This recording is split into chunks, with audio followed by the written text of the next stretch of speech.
الحمد لله وكفى والصلاة والسلام على عباده الذين اصطفى خصوصا على أفضلهم وخاتم النبيين محمد الأمين وعلى آله وصحبه أجمعين.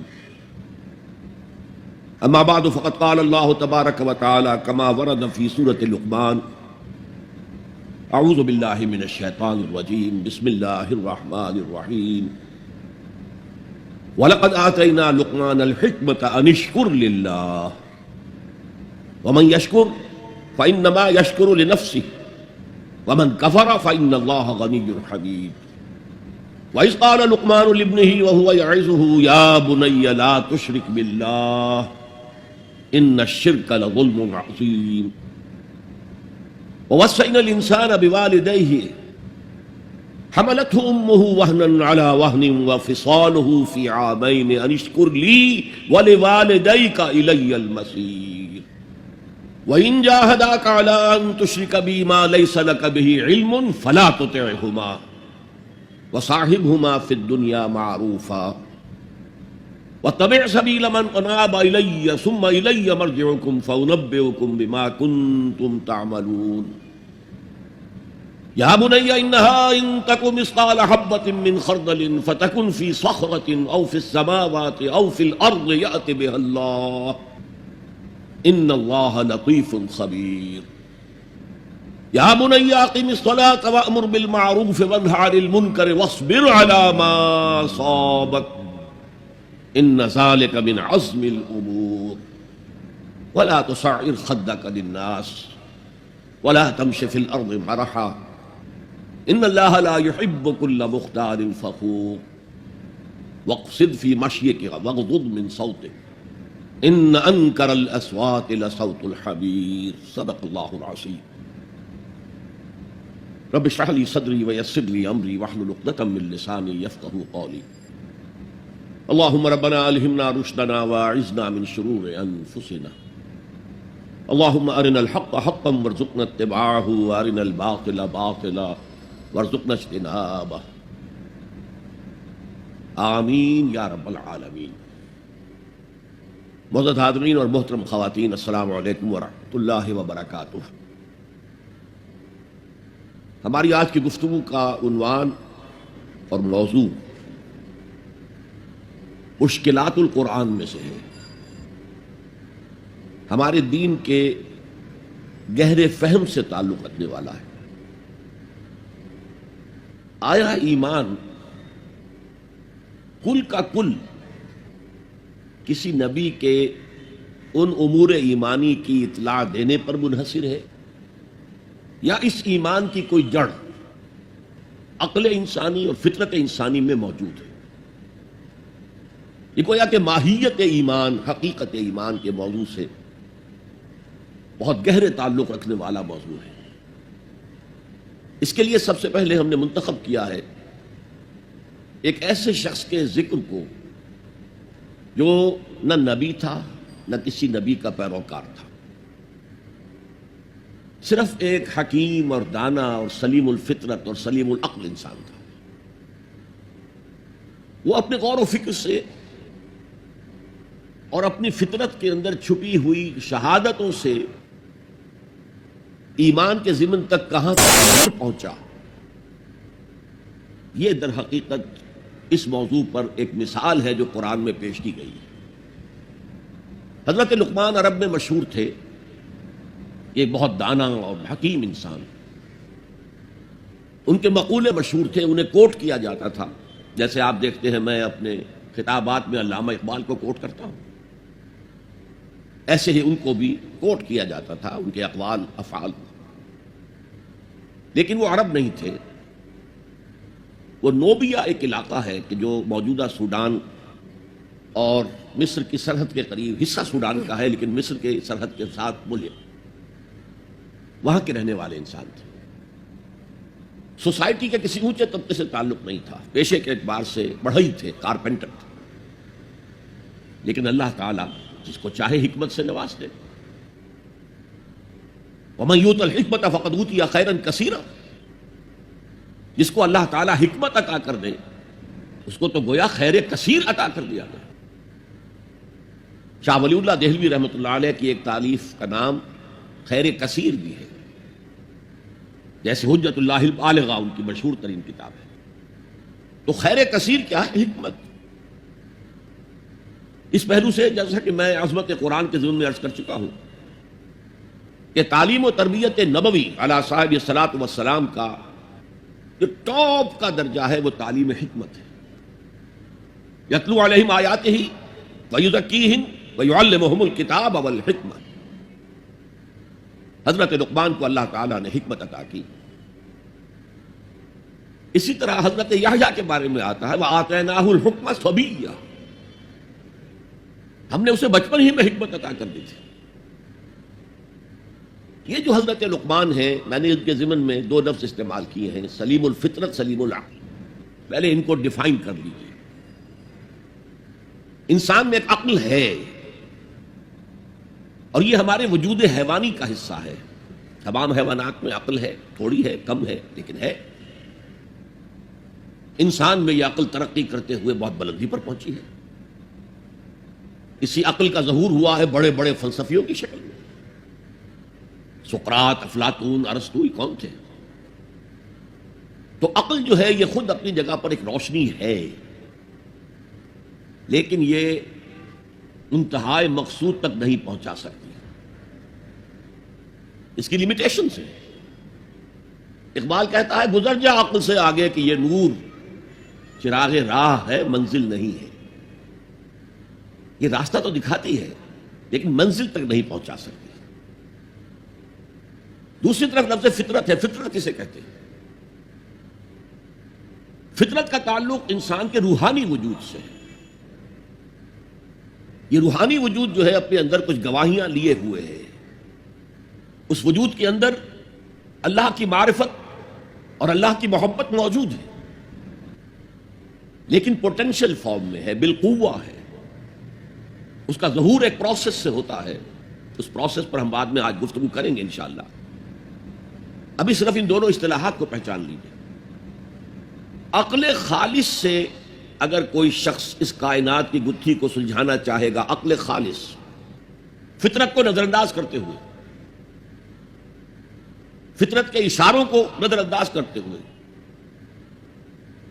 فطرت کے اشاروں کی کرتا ہے نگہبانی، یا بندہ صحرائی یا برد کوہستانی، وہ فطرت سے قریب تر ہوتا ہے۔ بڑے بڑے شہروں میں رہنے والے لوگ فطرت سے دور تر ہو جاتے ہیں۔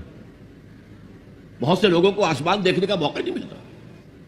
اگر جا رہے ہیں دفتر کار میں جا رہے ہیں، اوپر چھت ہے، نکلتے ہی اندر گھس گئے، باہر نکلے ہیں فوراً بیٹھ گئے کار، گھر میں آئے ہیں اپنے فلیٹ کے کسی مالے پر پہنچ گئے، وہاں کہاں آسمان نظر آئے۔ تو جتنا جتنا تمدن آگے بڑھا فطرت سے دور ہوتا چلا گیا۔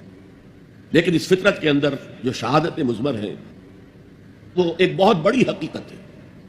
اب اگر تو یہ دونوں چیزیں، فطرت کے اشارات اور عقل کی رہنمائی، دونوں کے نتیجے میں، دونوں کے امتزاج سے جو شے وجود میں آئے گی اس کا نام حکمت ہے، اور جو عقل خالص سے جو شے وجود میں آئے گی وہ فلسفہ ہے۔ قرآن مجید نے فلسفے کا لفظ استعمال نہیں کیا۔ عقل خالص اور خالص منطق کے نتیجے میں انسان جہاں تک پہنچتا ہے اسے فلسفہ کہہ سکتے ہیں۔ اور یہ فلسفے جو ہے، میں نے کسی موقع پر شاید عرض کیا ہے کہ ویسے تو بے شمار ہیں، ایگزسٹانشلزم ہے اور امپیریلزم ہے اور میٹیریلزم ہے اور ریئلزم ہے اور آئیڈیلزم ہے، نمنکلزم ہے، لاجیکل پازیٹیوزم ہے برٹرینڈ رسل کا، لیکن یہ دو بڑی بڑی کیٹیگریز میں تقسیم ہے۔ ایک یہ خیال ہے کہ اس کائنات کی اصل بنیاد کچھ آئیڈیاز پر ہے، یہ آئیڈیلزم کہلاتا ہے، یا افلاطون اس کا بانی ہے اور اس کی شاخیں ہیں۔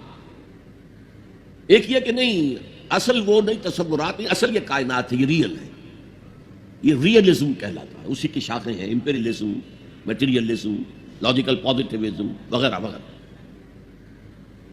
عقل خالص جو ہے اس کے بارے میں نوٹ کر لیجئے کہ اس کی آخری انتہا یا اسکیپٹسزم ہے، ارتیابیت، شک، ہر طرح شک، ہر چیز کے بارے میں شک۔ اور یا پھر ایگنوسٹسزم ہے، لا ادریت، کہ ہم نہیں پہچان سکتے، اس حقیقت کا علم حاصل کر ہی نہیں سکتے، وہاں تک ہماری رسائی ہو ہی نہیں سکتی، لا ادری، میں نہیں جانتا، تو لا ادریت، ایگنوسٹسزم، یا ارتیابیت، ریب سے بنا شک، اور اس سے بنا ہے اسکیپٹسزم۔ اصل میں اگر عقل سفر کرے فطرت کی رہنمائی میں، دونوں کے امتزاج سے ایک یقین پیدا ہوتا ہے، بعض حقائق تک انسان خود پہنچ جاتا ہے، پھر ان حقائق کی جب پرزور تائید ہوتی ہے کسی نبی کے پیغام کے ذریعے، تو فوراً لبیک کہتا ہے، جیسے کہ پہلے سے منتظر بیٹھا تھا۔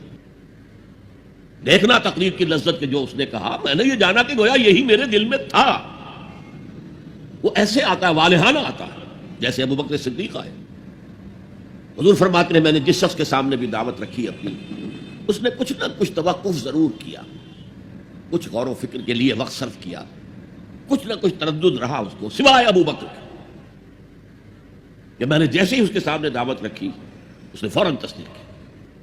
اس کی وجہ کیا ہے؟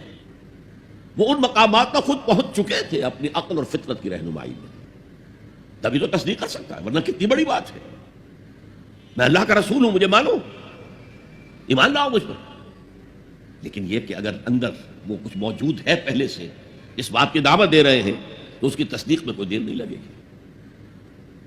تو اس کی ایک کامل مثال غور کیجئے کہ ایک شخص جو نہ نبی ہے نہ رسول ہے، اور اس کا اتنا مفصل ذکر ہو رہا ہے، 8 آیات پر مشتمل ایک رکوع مکمل، اور آپ کو معلوم ہے اس سورت کا نام بھی سورہ لقمان ہے، کیونکہ ابھی میں نے رکوع کا لفظ استعمال کیا تو اس کی تعریف بھی آپ کے سامنے بیان کروں۔ حضور کے زمانے میں دو ہی اصطلاحات تھی، آیت سورت، آیات سور۔ اس کے سوا ایک اور اصطلاح تھی، حزب یا منزل۔ قرآن کی سورتوں کو 7 حصوں میں تقسیم کیا گیا تھا، تاکہ روزانہ ایک حصہ کی تلاوت کر کے، جو رات کو ہوتی تھی بالعموم تہجد میں، انسان ایک ہفتے میں قرآن مجید ختم کر لے۔ یہ 3 اصطلاحات تو ہیں دور نبوی کی، آیات، سور، سورتیں، اور احزاب یا منزلیں۔ یہ چوتھی اصطلاح آئی ہے رکوع، یہ صحابہ کے دور کے بعد ہے۔ بڑی صورتوں کو اس لیے رکوعوں میں تقسیم کیا گیا کہ ایک رکوع کو ایک رکعت میں پڑھ لیا جائے، رکعت رکوع کے ساتھ ہے۔ آپ کو معلوم ہے جس سے جماعت میں رکوع مل گیا، اس کی رکعت ہو گئی، اس کی رکعت جو ہے وہ پوری ہے۔ ظاہر بات ہے کہ سورہ بقرہ جو ہے پوری ایک رکعت میں پڑھنا تو ممکن نہیں ہے عام انسان کے لیے، لہذا اسے تقسیم کیا گیا رکوعوں میں، اور یہ تقسیم بڑے ارلی دور میں ہو گئی تھی، دور نبوت کے فوراً بعد، اور یہ تقسیم بڑی حکمت پر مبنی ہے، ایک مضمون مکمل ہو جائے، ایسا نہ ہو کہ ایک بات چل رہی تھی اور اچانک امام جو ہے وہ رکوع میں چلا گیا، بات کٹ گئی، اور پھر کبھی اس نے بات ایسی شروع کر دی جس کا تعلق اپنے ما سبق سے، ما قبل سے ہے ہی نہیں۔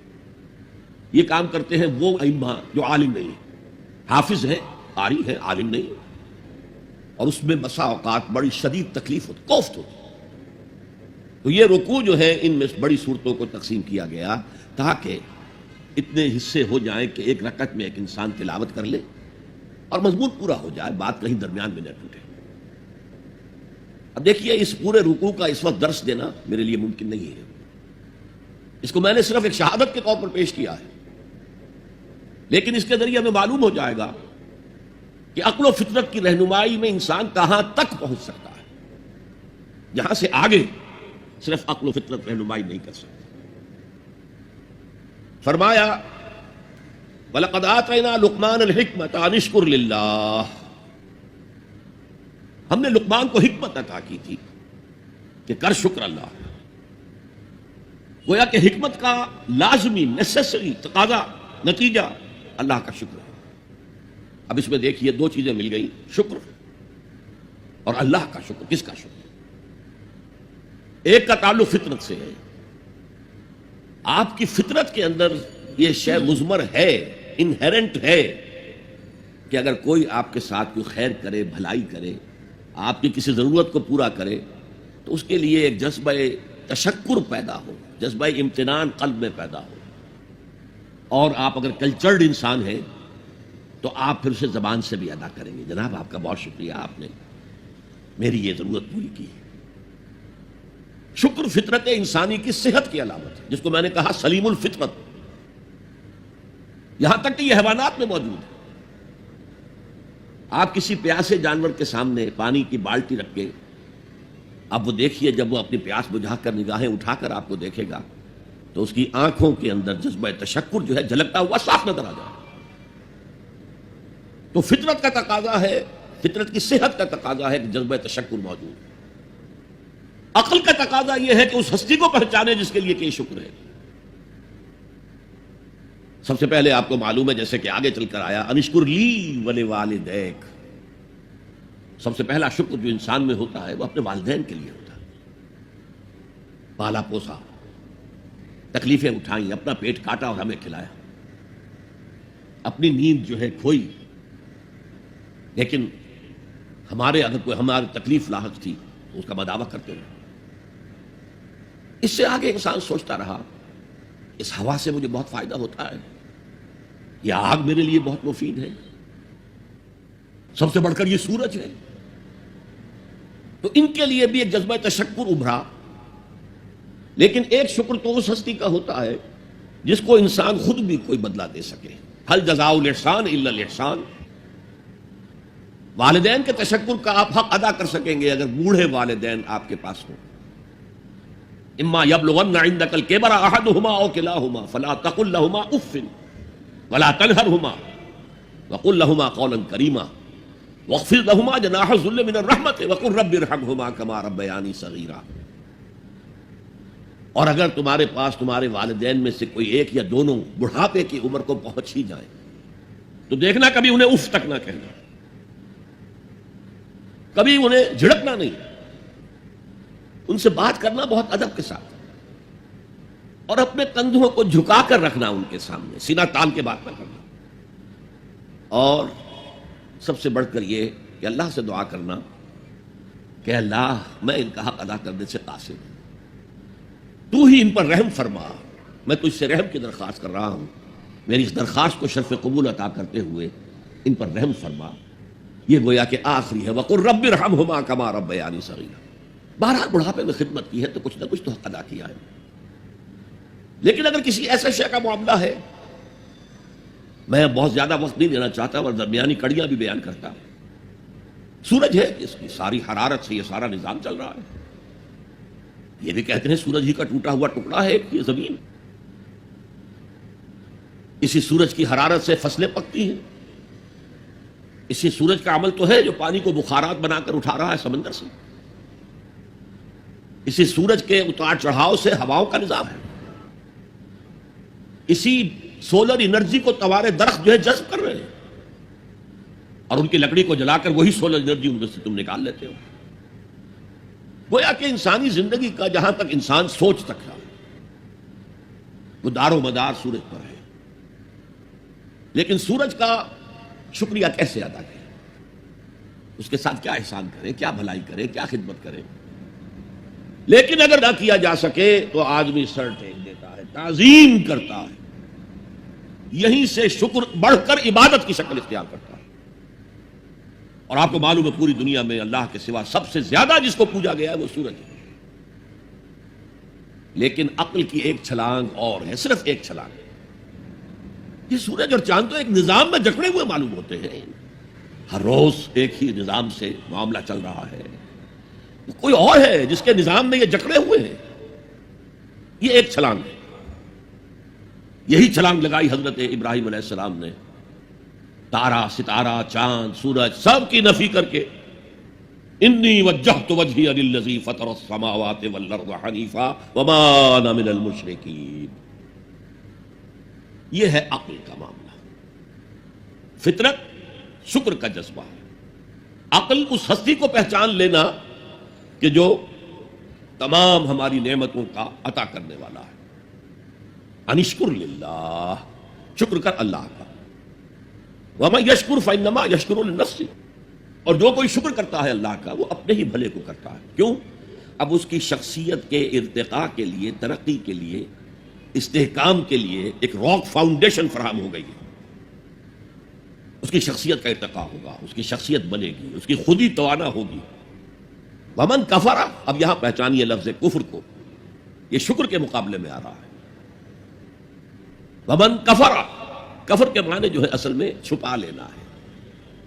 کفارہ کسے کہتے ہیں؟ گناہ کا کفارہ ہے۔ قسم کھائی تھی توڑ رہا ہوں، کفارہ دے رہا ہوں۔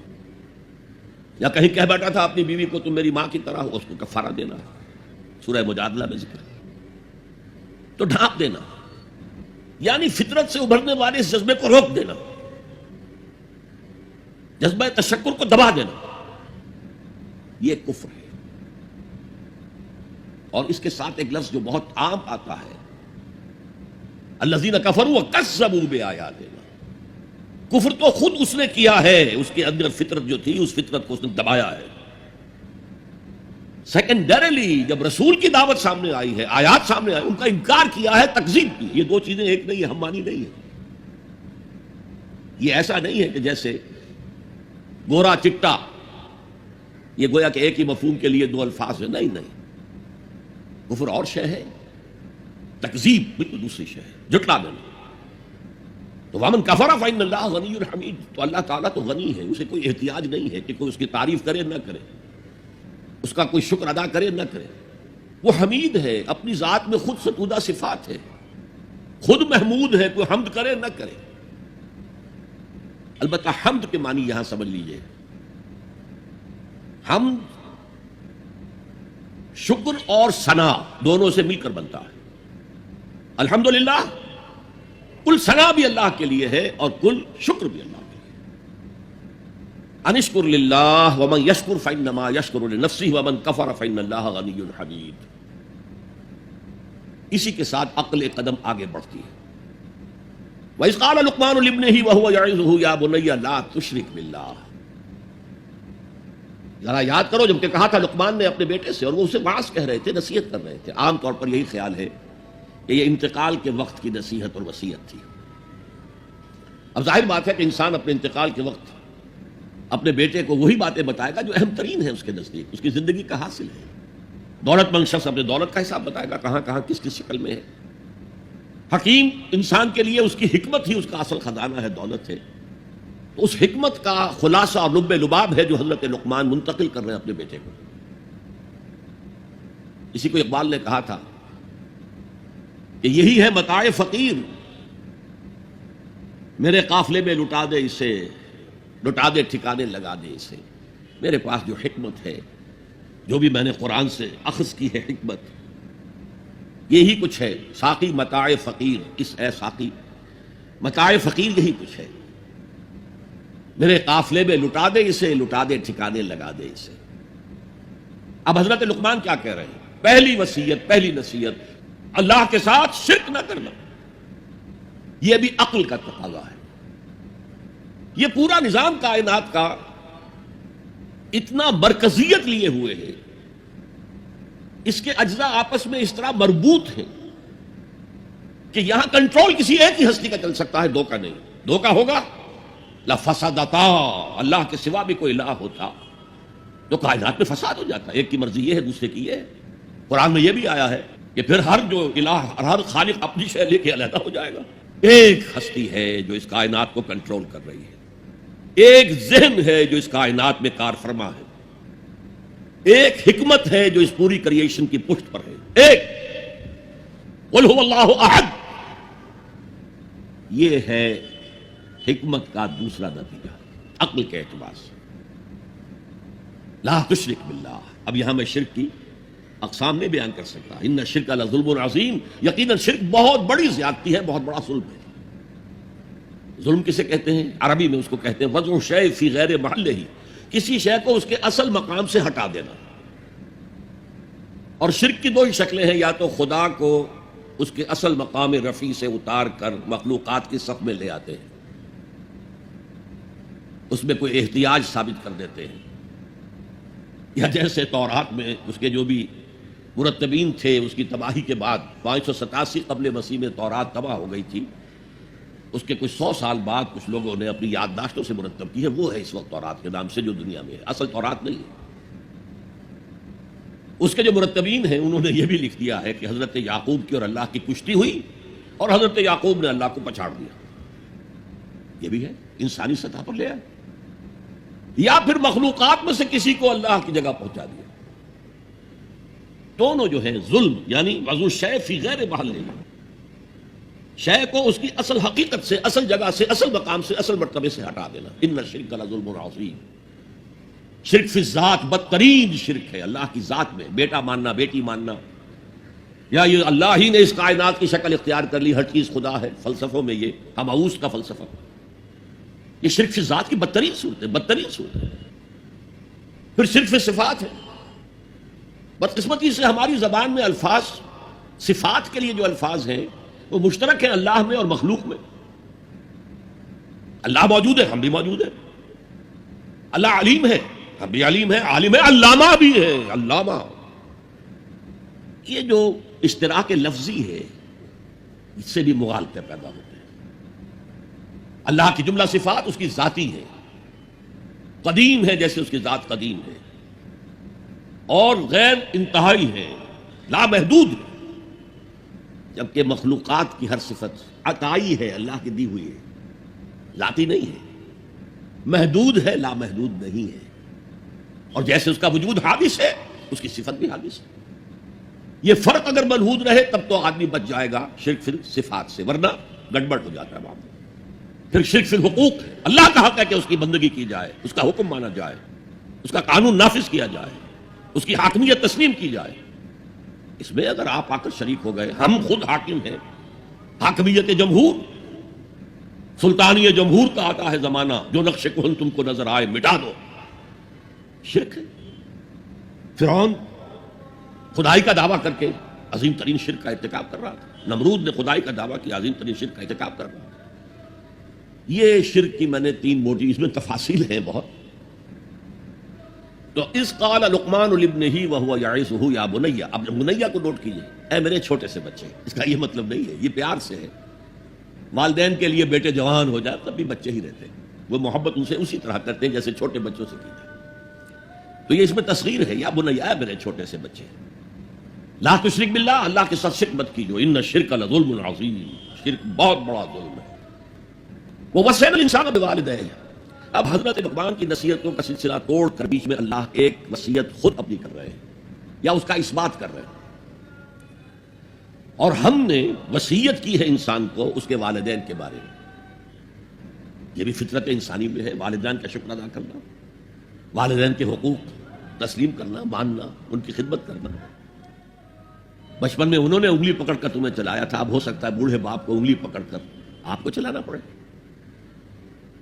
تو اس کو اپنی طرح منسوخ کیا. کیوں؟ اگر حضرت لقمان کہتے تو اس میں ذرا جھجک والی بات تھی کہ اپنے حقوق اپنے بچے کو بتا رہے ہیں. اللہ نے مضمون کی تکمیل کے لیے ووصینا الانسان بوالدیہ, اس سے پہلے سورہ عنکبوت میں آیا ہے ووصینا الانسان بوالدیہ حسنا. ہم نے انسان کو وصیت کی ہے والدین کے حق میں بھلائی کی, نیک سلوک کی. اچھا, والدین میں سے والدہ کا معاملہ والد کے مقابلے میں بہت بڑھ کر. والد تو آپ کو معلوم ہے جو بھی ایک تعلق ہوا بیوی سے, اس کے بعد کا جو سارا معاملہ ہے وہ تو ماں کے پیٹ میں, ماں کا خون چوس کر وہ بچہ پل رہا ہے. حملتہ امہ وہنا علی وہن, اسے اٹھائے رکھا اس کی ماں نے کمزوری پر کمزوری جھیل کر. وفصالہ فی عامین, پھر 2 سال تک جوک کی طرح چمٹا رہا ہے اور اس کا دودھ پیتا رہا ہے, اس کی توانائی سک کرتا رہا. لہذا والدہ کا حق والد کے مقابلے میں ایک حدیث نبوی کی روح سے 3 گنا ہے. یہ بہت اہم نقطہ ہے. یہ ایک حدیث میں آتا ہے کہ ایک صحابی نے حضور سے پوچھا, حضور میرے حسن سلوک کا اولین مستحق کون ہے؟ فرمایا تیری ماں. کہا ان کے بعد؟ فرمایا تیری ماں. تیسری مرتبہ پوچھا ان کے بعد؟ تیری ماں. چوتھی مرتبہ پوچھا تو کہا تیرا باپ. گویا کہ والدہ کا حق, اس کی خدمت, اس کے ساتھ نرمی, کہیں اس کے دل کو ٹھیس نہ پہنچا دینا. اس لیے کہ بڑا سخت قسم کا نفسیاتی معاملہ ہوتا ہے. آپ کو معلوم ہے جب بچے تھے ہم تو اپنے والدین کی محبت کا مرکز تھے. ان کی ساری محبت ہم پر مرکوز تھی، ہم بھی ان کی شفقت کو مانتے تھے، محبت کرتے تھے۔ ہماری شادی ہو گئی، اولاد ہو گئی، تو ہمارا ایک نیا مرکز محبت وجود میں آ گیا۔ بیوی سے محبت ہے، اولاد سے محبت ہے، اب بوڑھے والدین کے اندر پیاس پیدا ہوئی محبت کی۔ یہی ہمارے ہاں ساس بہو کا جھگڑا جو ہے اس کی اصل بنیاد نفسیاتی یہ ہے کہ ان کے دلوں میں پیاس ہوتی ہے۔ اب اگر ان کی دلجوئی کی جائے، ان کو وقت دیا جائے، ان کے پاس بیٹھا جائے، ان کی باتیں سنی جائیں، تب تو ان کو کچھ نہ کچھ جو ہے تسکین ہوتی ہے، ورنہ ایک بڑا احساس محرومی شدید پیدا ہو جاتا ہے والدین کے اندر۔ یہی وجہ ہے کہ صرف دو چیزیں ہیں جن کا محض دیکھنا تعظیم اور محبت کے ساتھ موجب ثواب ہے، عبادت ہے۔ خانہ کعبہ کو محض دیکھنا عبادت ہے، بیٹھ کر تعظیماً دیکھتے رہو، طواف بھی نہیں کر رہے، دیکھنا بھی عبادت ہے۔ اور بوڑھے والدین کو محبت بھری نگاہ سے دیکھنا عبادت ہے۔ اب یہاں دیکھیے اللہ تعالیٰ کو جیسے کہ کسی جگہ پر فرمایا گیا ان اللہ لا یستحی من الحق، سورہ احزاب میں ہے کہ تمہارا طرز عمل نبی کے لیے تکلیف دہ تھا، لیکن نبی حیا کی وجہ سے تم سے کچھ کہہ نہیں سکتے، تو اللہ کو تو کوئی حیا جو ہے کسی حقیقت کو روک لینے پر آمادہ نہیں کر سکتی۔ تو یہاں اللہ صاف فرما رہا اشکر لی والے والدین، پہلا شکر میرا ہے، خالق میں ہوں، والدین کے دل میں شفقت میں نے ڈالی ہے، مقدم شکر میرا ہوگا۔ بھلے والدین، مخلوق میں سب سے زیادہ شکر والدین کے لیے، اور یہ قرآن میں 5 جگہ آیا ہے۔ وَقَضَىٰ رَبُّكَ أَلَّا تَعْبُدُوا إِلَّا إِيَّاهُ وَبِالْوَالِدَيْنِ إِحْسَانًا، سورہ بنی اسرائیل، سورہ بقرہ میں ہے، سورہ نساء میں ہے۔ ان اشکر لی وَلِوَالِدَيْكَ إِلَيَّ الْمَصِيرُ، لوٹنا تو میری طرف ہے، میں حساب لے لوں گا کہ تم نے میرا بھی شکر ادا کیا تھا یا نہیں، اور اپنے والدین کا بھی شکر ادا کیا تھا یا نہیں۔ اب دیکھیے 2 چیزیں آئیں، ایک شکر اللہ کا اور اس کا تقاضا شرک نہ ہو، ایک شکر والدین کا۔ اگر یہ دونوں چیزیں ٹکرا جائیں، کس قدر منطقی ربط ہے قرآن مجید کی آیات میں۔ والدین حکم دے رہے ہیں شرک کرو، کیا کریں؟ آپ کے علم میں ہوگا حضرت سعد ابن ابی وقاص رضی اللہ تعالی عنہ 10 مبشرہ میں نوجوان تھے، ایز اے ٹین ایجر ایمان لائے ہیں حضور پر۔ باپ کو فوت ہوئے عرصہ ہو گیا تھا، ماں نے بڑی محبت سے، مال بہت چھوڑ گیا تھا باپ، ناز و نام میں پالا۔ اب سعد ایمان لے آئے حضور پر، والدہ نے کہا تم نے اپنے باپ کے دین کو چھوڑ دیا، میں جان دے دوں گی اگر تم اس سے واپس نہ آئے، اور اپنے مشرکانہ عقائد کو تم نے دوبارہ اختیار نہ کیا، مرن برت رکھ لیا۔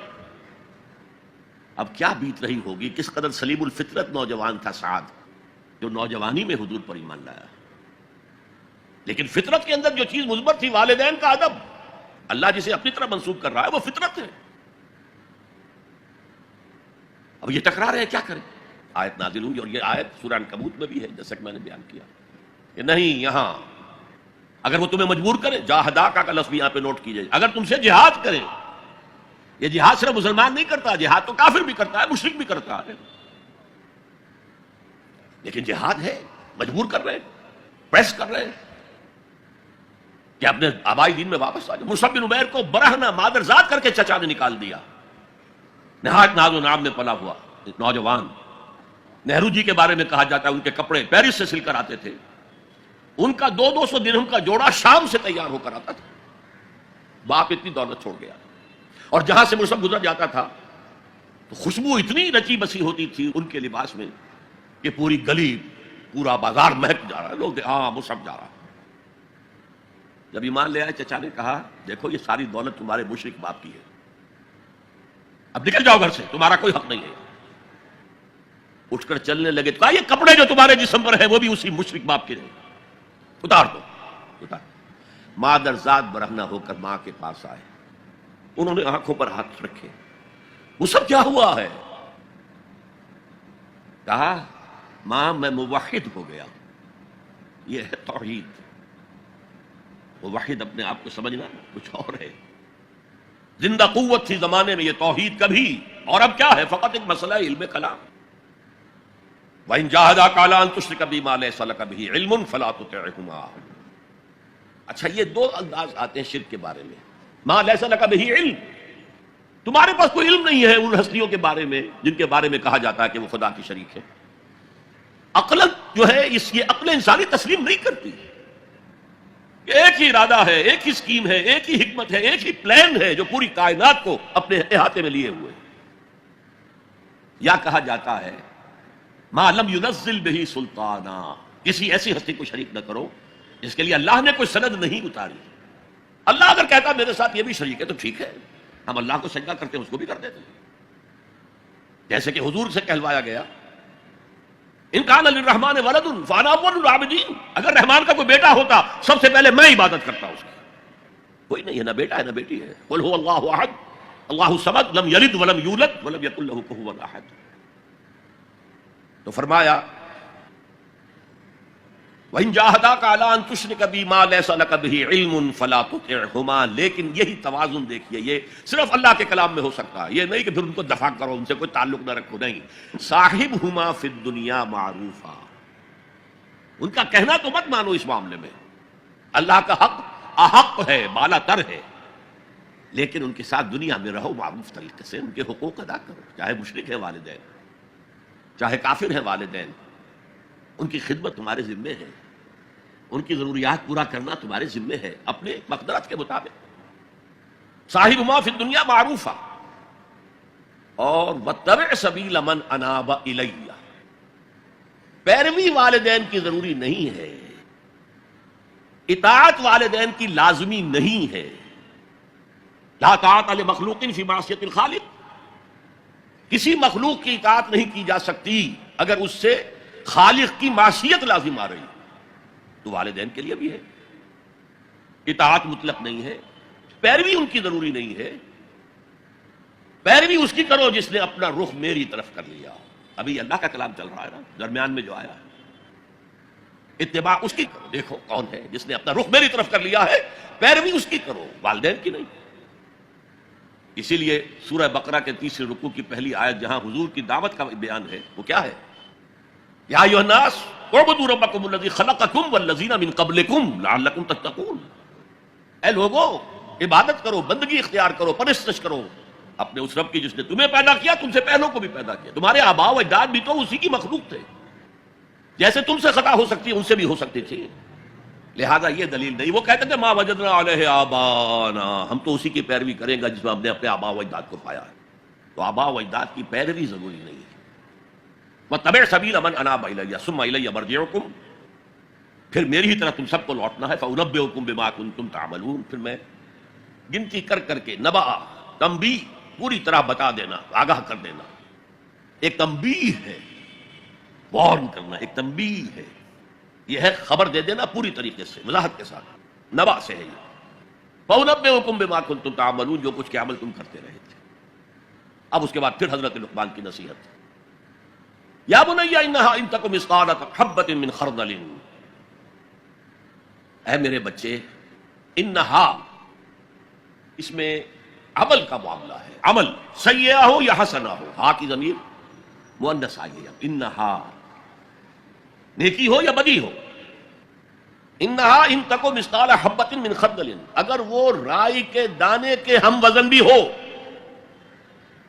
پھر وہ نیکی یا بدی. فتکن فی صخرۃ، کسی چٹان کے پیٹ میں گھس کر کیا گیا ہو، او فی السماوات، یا فضاؤں میں کیا گیا ہو، خلاؤں میں کیا گیا ہو، او فی الارض، یا زمین کے پیٹ میں کیا گیا ہو. یات بہ اللہ، اللہ اسے لے آئے گا. کائے کے لیے لے آئے گا؟ جزا و سزا کے لیے لے آئے گا. انسانی اعمال میرے بیٹے یہ جان لو ضائع ہونے والی چیزیں نہیں، ان کے بدلے نکلیں گے، ان کے نتائج نکلیں گے، ان کے بدلے مل کر رہیں گے. چھوٹی سی چھوٹی چیز بھی، رائی کے دانے کے ہم وزن بھی ہو. مثقال ثقل سے بنا ہے، ثقل کہتے ہیں بوجھ کو. تو اگر وہ رائی کے دانے کے ہم وزن بھی ہوگا تو کہیں نہیں چھپے گا. اس لیے آیا تھا فَمَن يَعْمَلْ مِثْقَالَ ذَرَّةٍ خَيْرًا يَرَهُ وَمَن يَعْمَلْ مِثْقَالَ ذَرَّةٍ شَرًّا يَرَهُ. کسی نے اگر ذرے کے ہم وزن نیکی کی ہوگی وہ بھی اپنے سامنے پائے گا، اور ذرے کے ہم وزن کوئی بدی کی ہوگی وہ بھی سامنے پائے گا. ان اللہ لطیف خبیر، یقیناً اللہ تعالی لطیف ہے، باریک بین ہے، اور خبیر ہے، باخبر ہے، ہر شے سے باخبر ہے. لا یخفی علیہ شیء فی الارض ولا فی السماء، کوئی شے اس پر مخفی نہیں ہے، نہ زمین کی نہ آسمانوں کی. تیسری نصیحت، یا بنی اقم الصلاۃ وامر بالمعروف وانہی عن المنکر واصبر علی ما اصابک. اے میرے بچے نماز قائم رکھ. اب نماز سے مراد کون سی نماز ہے؟ آپ اس سے اپنی نماز نہ سمجھیے. ہم سے پہلے بنی اسرائیل کے اندر کچھ اور نماز کی شکل تھی، ہمیں کچھ اور نماز کی شکل دی گئی ہے، ہمیں نماز کے اوقات اور دیے گئے، ان کے کچھ اور تھے. لیکن کیا شے مشترک ہے؟ اللہ کے ساتھ ایک لو لگانے کی شکل، اللہ کے ساتھ تجدید عہد کرتے رہنا، اللہ تعالیٰ کے ساتھ ایک تعلق قلبی اور ایک ربط ذہنی برقرار رکھنے کا کوئی نظام ہونا چاہیے. وہ ستون مانو اسے، الصلاۃ عماد الدین. تو نماز قائم رکھ، میں نے ترجمہ رکھ کیا ہے، کر نہیں.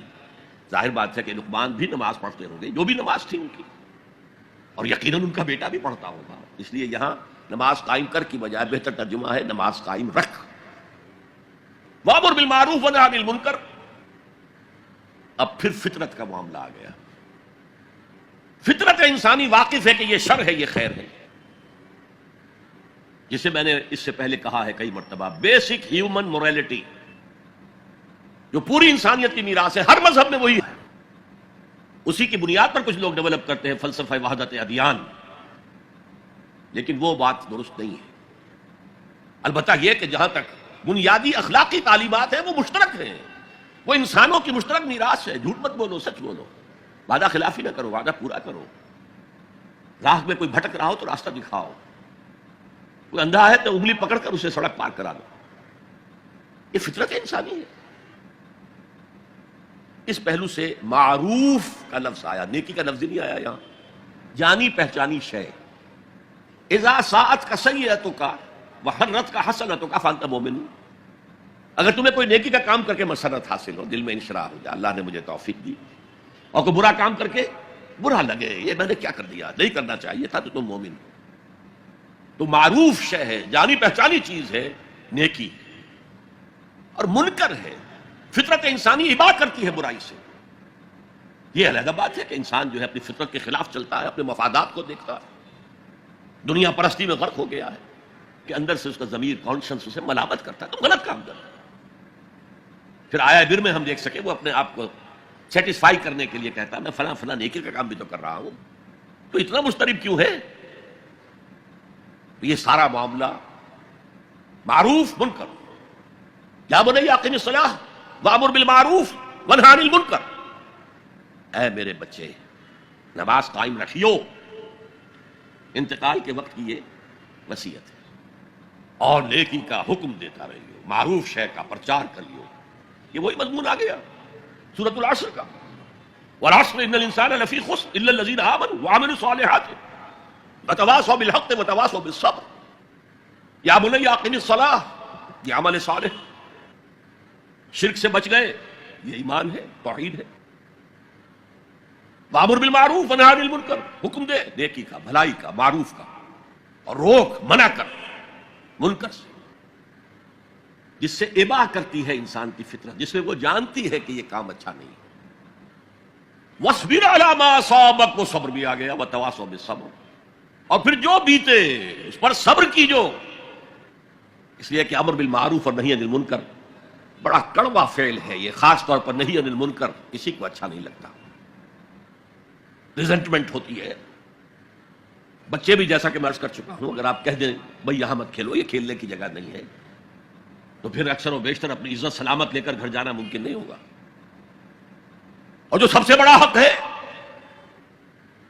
یہ زمین، یہ کائنات اللہ کی ہے، وہ اس کا حاکم ہے، اس کی حاکمیت قائم کرو. تو جو خدا بنے بیٹھے ہوں اپنی حاکمیت کا سکہ چلا رہے ہیں وہ برداشت کریں گے؟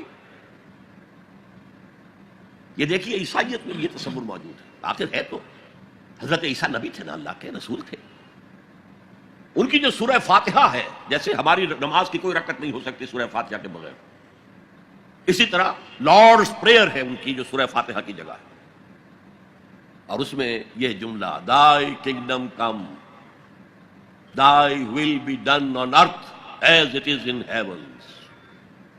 اے رب تیری حکومت آئے، تیری سلطنت آئے، جسے آسمانی بادشاہت بھی کہا گیا ہے. اے رب تیری بادشاہی آئے، thy kingdom come, thy will be done on earth، تیری مرضی زمین پر بھی اسی طرح پوری ہو as it is in heavens، جیسے آسمانوں میں پوری ہو رہی ہے۔ پوری کائنات تو تیرے حکم کے آگے سر بسجود ہے، دنیا میں تیرے خلاف بغاوت ہو گئی ہے، اے رب تیری حکومت یہاں بھی قائم ہو جائے، یہاں بھی تیری مرضی کے مطابق معاملات طے ہوں۔ اب اس میں ظاہر بات ہے ریزنٹمنٹ ہوگا، جو خدائی کا تخت جمائے بیٹھے ہوں، جن کے ویسٹڈ انٹرسٹ ہوں، جو اس معاشرے میں پریولیج کلاسز ہوں، وہ کبھی گوارا نہیں کریں گے۔ تو یہ معمولی سی ریزنٹمنٹ کے ساتھ ساتھ بڑے سے بڑے ٹارچرز آئیں گے، سزائیں دی جائیں گی، مارا جائے گا، قتل کیا جائے گا، جیلوں میں بھرا جائے گا، لیکن فرمایا وَاصْبِرْ عَلَىٰ مَا أَصَابَكَ، جو بھی پڑے تم پر پھر جھیلو اور برداشت کرو۔ إِنَّ ذَلِكَ مِنْ عَزْمِ الْأُمُورِ، یہ بڑے عظیمت کے کاموں میں سے ہے، بڑے عزم اور ہمت کی ضرورت ہے، اس کے لیے بڑی قوی قوت ارادی کی ضرورت ہے، بہت پختہ ڈٹرمینیشن کی ضرورت ہے، یہ معمولی باتیں نہیں ہیں۔ یا بنی اقم الصلاۃ وامر بالمعروف وانہی عن المنکر واصبر علی ما اصابک ان ذلک من عزم الامور۔ اب اس کے بعد دو چیزیں عام اخلاقیات میں سے، ولا تصعر خدک للناس، اپنے گال پھلا کر نہ رکھو لوگوں کے سامنے، اس لیے کہ جو شخص اس مقام پر پہنچ گیا ہے اب اس پر شیطان کا حملہ ایک ہی ہو سکتا ہے، اور وہ یہ کہ تکبر پیدا ہو جائے، دوسرے انسانوں کو وہ حقارت سے دیکھے، یہ کن گندگیوں میں پڑے ہوئے ہیں، یہ نالی کے کیڑے ہیں، نفرت پیدا ہو جائے، تکبر پیدا ہو جائے۔ سعد جو ہے ایک بیماری کا نام تھا، جو کہ گردن میں اونٹ کے ہوتی تھی، جس کے اونٹ ٹیڑھی ہو جاتی تھی، تو یہ جسے آپ کہتے ہیں کج رخی، کج کلاہی، ٹوپی بھی کج رکھی ہوئی ہے، اور کوئی آپ سے بات کرتا ہے تو اس کی طرف منہ کر کے جواب نہیں دیتے، ایسے ہی جواب دے دیا۔ حضور کے بارے میں آتا ہے کہ کوئی بھی شخص اگر آپ سے بات کرتا تھا آپ پورے اس کی طرف مڑ کر اس کی بات سنتے تھے، کہ نہیں کہ بے اعتنائی کے ساتھ بس بات سننی نہیں۔ وَلَا تُصَعِّرْ خَدَّكَ لِلنَّاسِ وَلَا تَمْشِ فِي الْأَرْضِ مَرَحًا، اور زمین میں اترا کر نہ چلیو، اکڑ کر نہ چلیو۔ ان اللہ لا يحب كل مختال فخور، یقیناً اللہ کو بالکل پسند نہیں ہے مختال بنا ہے خیل سے، اختیال، گھوڑے کی چال میں ایک تمکنت ہوتی ہے، وہ تمکنت آپ اپنی چال میں اختیار کریں گے تو وہ آپ کے غرور ذہنی کا انڈیکس ہوگا، اندر کا غرور ظاہر ہوگا کہ اس چال سے، گھوڑے کی تمکنت والی چال، وَلَا تَمْشِ فِي الْأَرْضِ مَرَحًا إِنَّ اللَّهَ لَا يُحِبُّ كُلَّ مُخْتَالٍ فَخُورٍ، فخر کرنے والا، علم پر فخر ہو رہا ہے، تقوی پر فخر ہو رہا ہے، مال پر فخر ہو رہا ہے، اپنے سوشل سٹیٹس پر فخر ہو رہا ہے، اللہ کو پسند نہیں۔ وَاقْصِدْ فِي مَشْيِكَ، اپنی چال میں میانہ روی اختیار کرو، نہ بہت تیز نہ بہت آہستہ، لیکن یہ اصل میں مراد ہے پوری زندگی میں ایک میانہ روی ہے۔ اگر کوئی تنگی ہے تو بالکل ہاتھ کھینچ نہ لو، اگر کشادگی ہو گئی ہے تو اسراف اور تبذیر سے کام مت لو، میانہ روی اختیار کرو، درمیانی راستہ، اپنی چال میں، اپنی روش میں کہہ لیجیے، اپنی روش میں میانہ روی اختیار کرو۔ وَاغْضُضْ مِنْ صَوْتِكَ، اور اپنی آواز کو پست رکھو۔ یہاں تھوڑی سی وضاحت ضروری ہے۔ حدیث ہمیں یہ ملتی ہے کہ حضور جب خطبہ دیتے تھے تو الفاظ عَلَىٰ صَوْتُهُ، آپ کی آواز بہت بلند ہو جاتی تھی، وَاحْمَرَّتْ عَيْنَاهُ، آپ کی دونوں آنکھیں سرخ ہو جاتی تھی، آپ اس طرح خطبہ دیتے تھے جیسے کوئی سپہ سالار اپنی فوج کو لڑنے پر آمادہ کر رہا۔ لہذا یہ وقت کی بات ہے۔ یہاں مراد کیا ہے؟ کسی وقت آپ کا کوئی آرگومنٹ کسی کے ساتھ ہو رہا ہے and you feel that you are losing the ground، آپ اپنی آواز بلند کر دیتے، اس کو اپنی آواز سے دبانا چاہتے، یہ نہیں۔ فرمایا اقصد فی مشیک واغضض من صوتک ان انکر الاصوات لصوت الحمیر، آواز کا بلند ہونا کوئی آواز کا حسن نہیں ہے، اگر ایسا ہوتا تو گدھے کی آواز بہت بلند ہوتی ہے لیکن کسی کو پسند آتی ہے، اور یہاں انکر کا لفظ آ گیا، وہی منکر، ناپسند ہونا، اس میں سے انکر افعل کے وزن پر، کبیر سے اکبر، صغیر سے اصغر، علیم سے اعلم۔ اب اس کا تجزیہ کیجئے ان 8 آیات میں۔ اگر تو یہ کسی نبی کے امتی ہوتے تو اس کا بھی نام لیتے، اس کا بھی اتباع کرو، سنت کو مضبوطی سے پکڑو. جیسے شیخ عبد القادر جیلانی کی وصایا ہے جو انہوں نے اپنے بیٹے کو کی، شاہ ولی اللہ دہلوی کی وصایا ہے. کسی نبی کے امتی ہوتے تو یہ کہتے، نبی ہوتے تو جو کتاب اتری ہوتی کہتے تمسک بالکتاب، دیکھنا مضبوطی سے پکڑے رکھنا کتاب. یا خذ الکتاب بقوہ وآتیناہ الحکم صبیہ، کتاب کو مضبوطی سے تھامو. اس کی کوئی یہاں تلقین نہیں ہے. اچھا، جزائے اعمال کے بارے میں تو کہا اعمال ضائع نہیں ہوں گے، انسانی اعمال نیکی کے ہوں بدی کے ہوں ان کا نتیجہ نکل کر رہے گا. لیکن یوم قیامہ، آخرت، وزن اعمال، جنت، دوزخ، جو امور صرف نبی کے ذریعے معلوم ہو سکتے ہیں ان میں سے کسی ایک کا بھی ذکر نہیں. لہذا نہ وہ کسی نبی کے امتی تھے نہ خود نبی تھے، صرف فطرت، عقل سلیم، فطرت سلیمہ کی روشنی میں جہاں تک انسان پہنچ سکتا ہے اس کو یہاں بیان کر دیا گیا. اب نوٹ کیجئے ایک نقطہ، سورہ فاتحہ جو ہماری نماز کا جزو لازم ہے اس میں یہی بات آپ کو ملے گی. ایسا شخص ہے جو پڑھ رہا ہے الحمدللہ، وہ کہہ رہا ہے حمد الحمدللہ رب العالمین، کل شکر کل ثنا اللہ کے لیے ہے جو تمام جہانوں کا رب ہے، الرحمن الرحیم مالک یوم الدین، ایاک نعبد و ایاک نستعین. اب اہدنا الصراط المستقیم جو کہہ رہا ہے وہ کاہے کے لیے کہہ رہا ہے؟ یہ کس شخص کو ریپرزینٹ کیا جا رہا ہے؟ کون ہے یہ؟ کس کی دعا یہاں نقل کی جا رہی ہے؟ یہاں قل بھی نہیں ہے، ورنہ آخر میں قل اعوذ برب الفلق قل اعوذ برب الناس وقل رب زدنی علما، یہاں تو نہیں ہے. اور یہ پورے قرآن مجید کی ام الکتاب، الفاتحہ، الشافیہ، الکافیہ، ام الکتاب. اس کا اصل مخاطب نوٹ کیجئے، قرآن مجید کا اصل مخاطب وہ سلیم الفطرت اور سلیم العقل انسان، جن کے اندر نیکی بدی کا شعور بھی موجود ہو، جو نیکی کی راہ پر چلنا چاہیں اور بدی سے بچنا چاہیں. وہ جو یہاں آیا پھر وہ اللہ سے عہد کر کے اللہ تیری ہی بندگی کریں گے، پرستش کریں گے، تیرا شکر کا حق یہی ہے کہ تیری بندگی کریں، تیرا ہر حکم مانیں. البتہ یہ کام بہت مشکل ہے، زندگی کے ہر معاملے میں تیرا حکم ماننا آسان نہیں، لہذا تجھ ہی سے مدد چاہتے ہیں. ایاک نعبد و ایاک نستعین، جیسے کہ حضور ہر نماز کے بعد دعاؤں جو مانگتے تھے ان میں سے اللہم اعنی علی ذکرک و شکرک و حسن عبادتک، اے اللہ میری مدد فرما کہ میں تیرا ذکر کر سکوں، تیرا شکر ادا کر سکوں، کما حقک، جیسا کہ تیرا حق ہے، اور حسن عبادت کا حق ادا کر سکوں. اب وہ ہدایت جو مانگی جا رہی ہے وہ انفرادی بھی معاملات ایسے ہوتے ہیں کہ جن میں انسان گھبرا جاتا ہے کہ یہ نیکی ہے یا بدی ہے. حضور نے فرمایا الحلال بین الحرام بین وبینہما مشتبہات.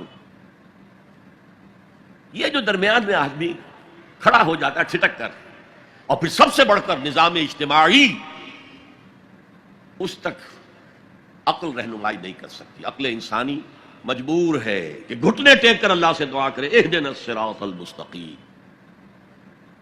یہ تین ڈائمنشنز ہیں عورت اور مرد کے درمیان توازن، حقوق اور فرائض کا، سرمایہ اور محنت کے درمیان توازن، اور جو بھی حکام وقت ہوں اور عوام ان کے درمیان توازن. یہ انسان کے لیے ممکن نہیں. یہاں انسان مجبور محض ہے کہ ہاتھ جوڑ کر دعا کرے.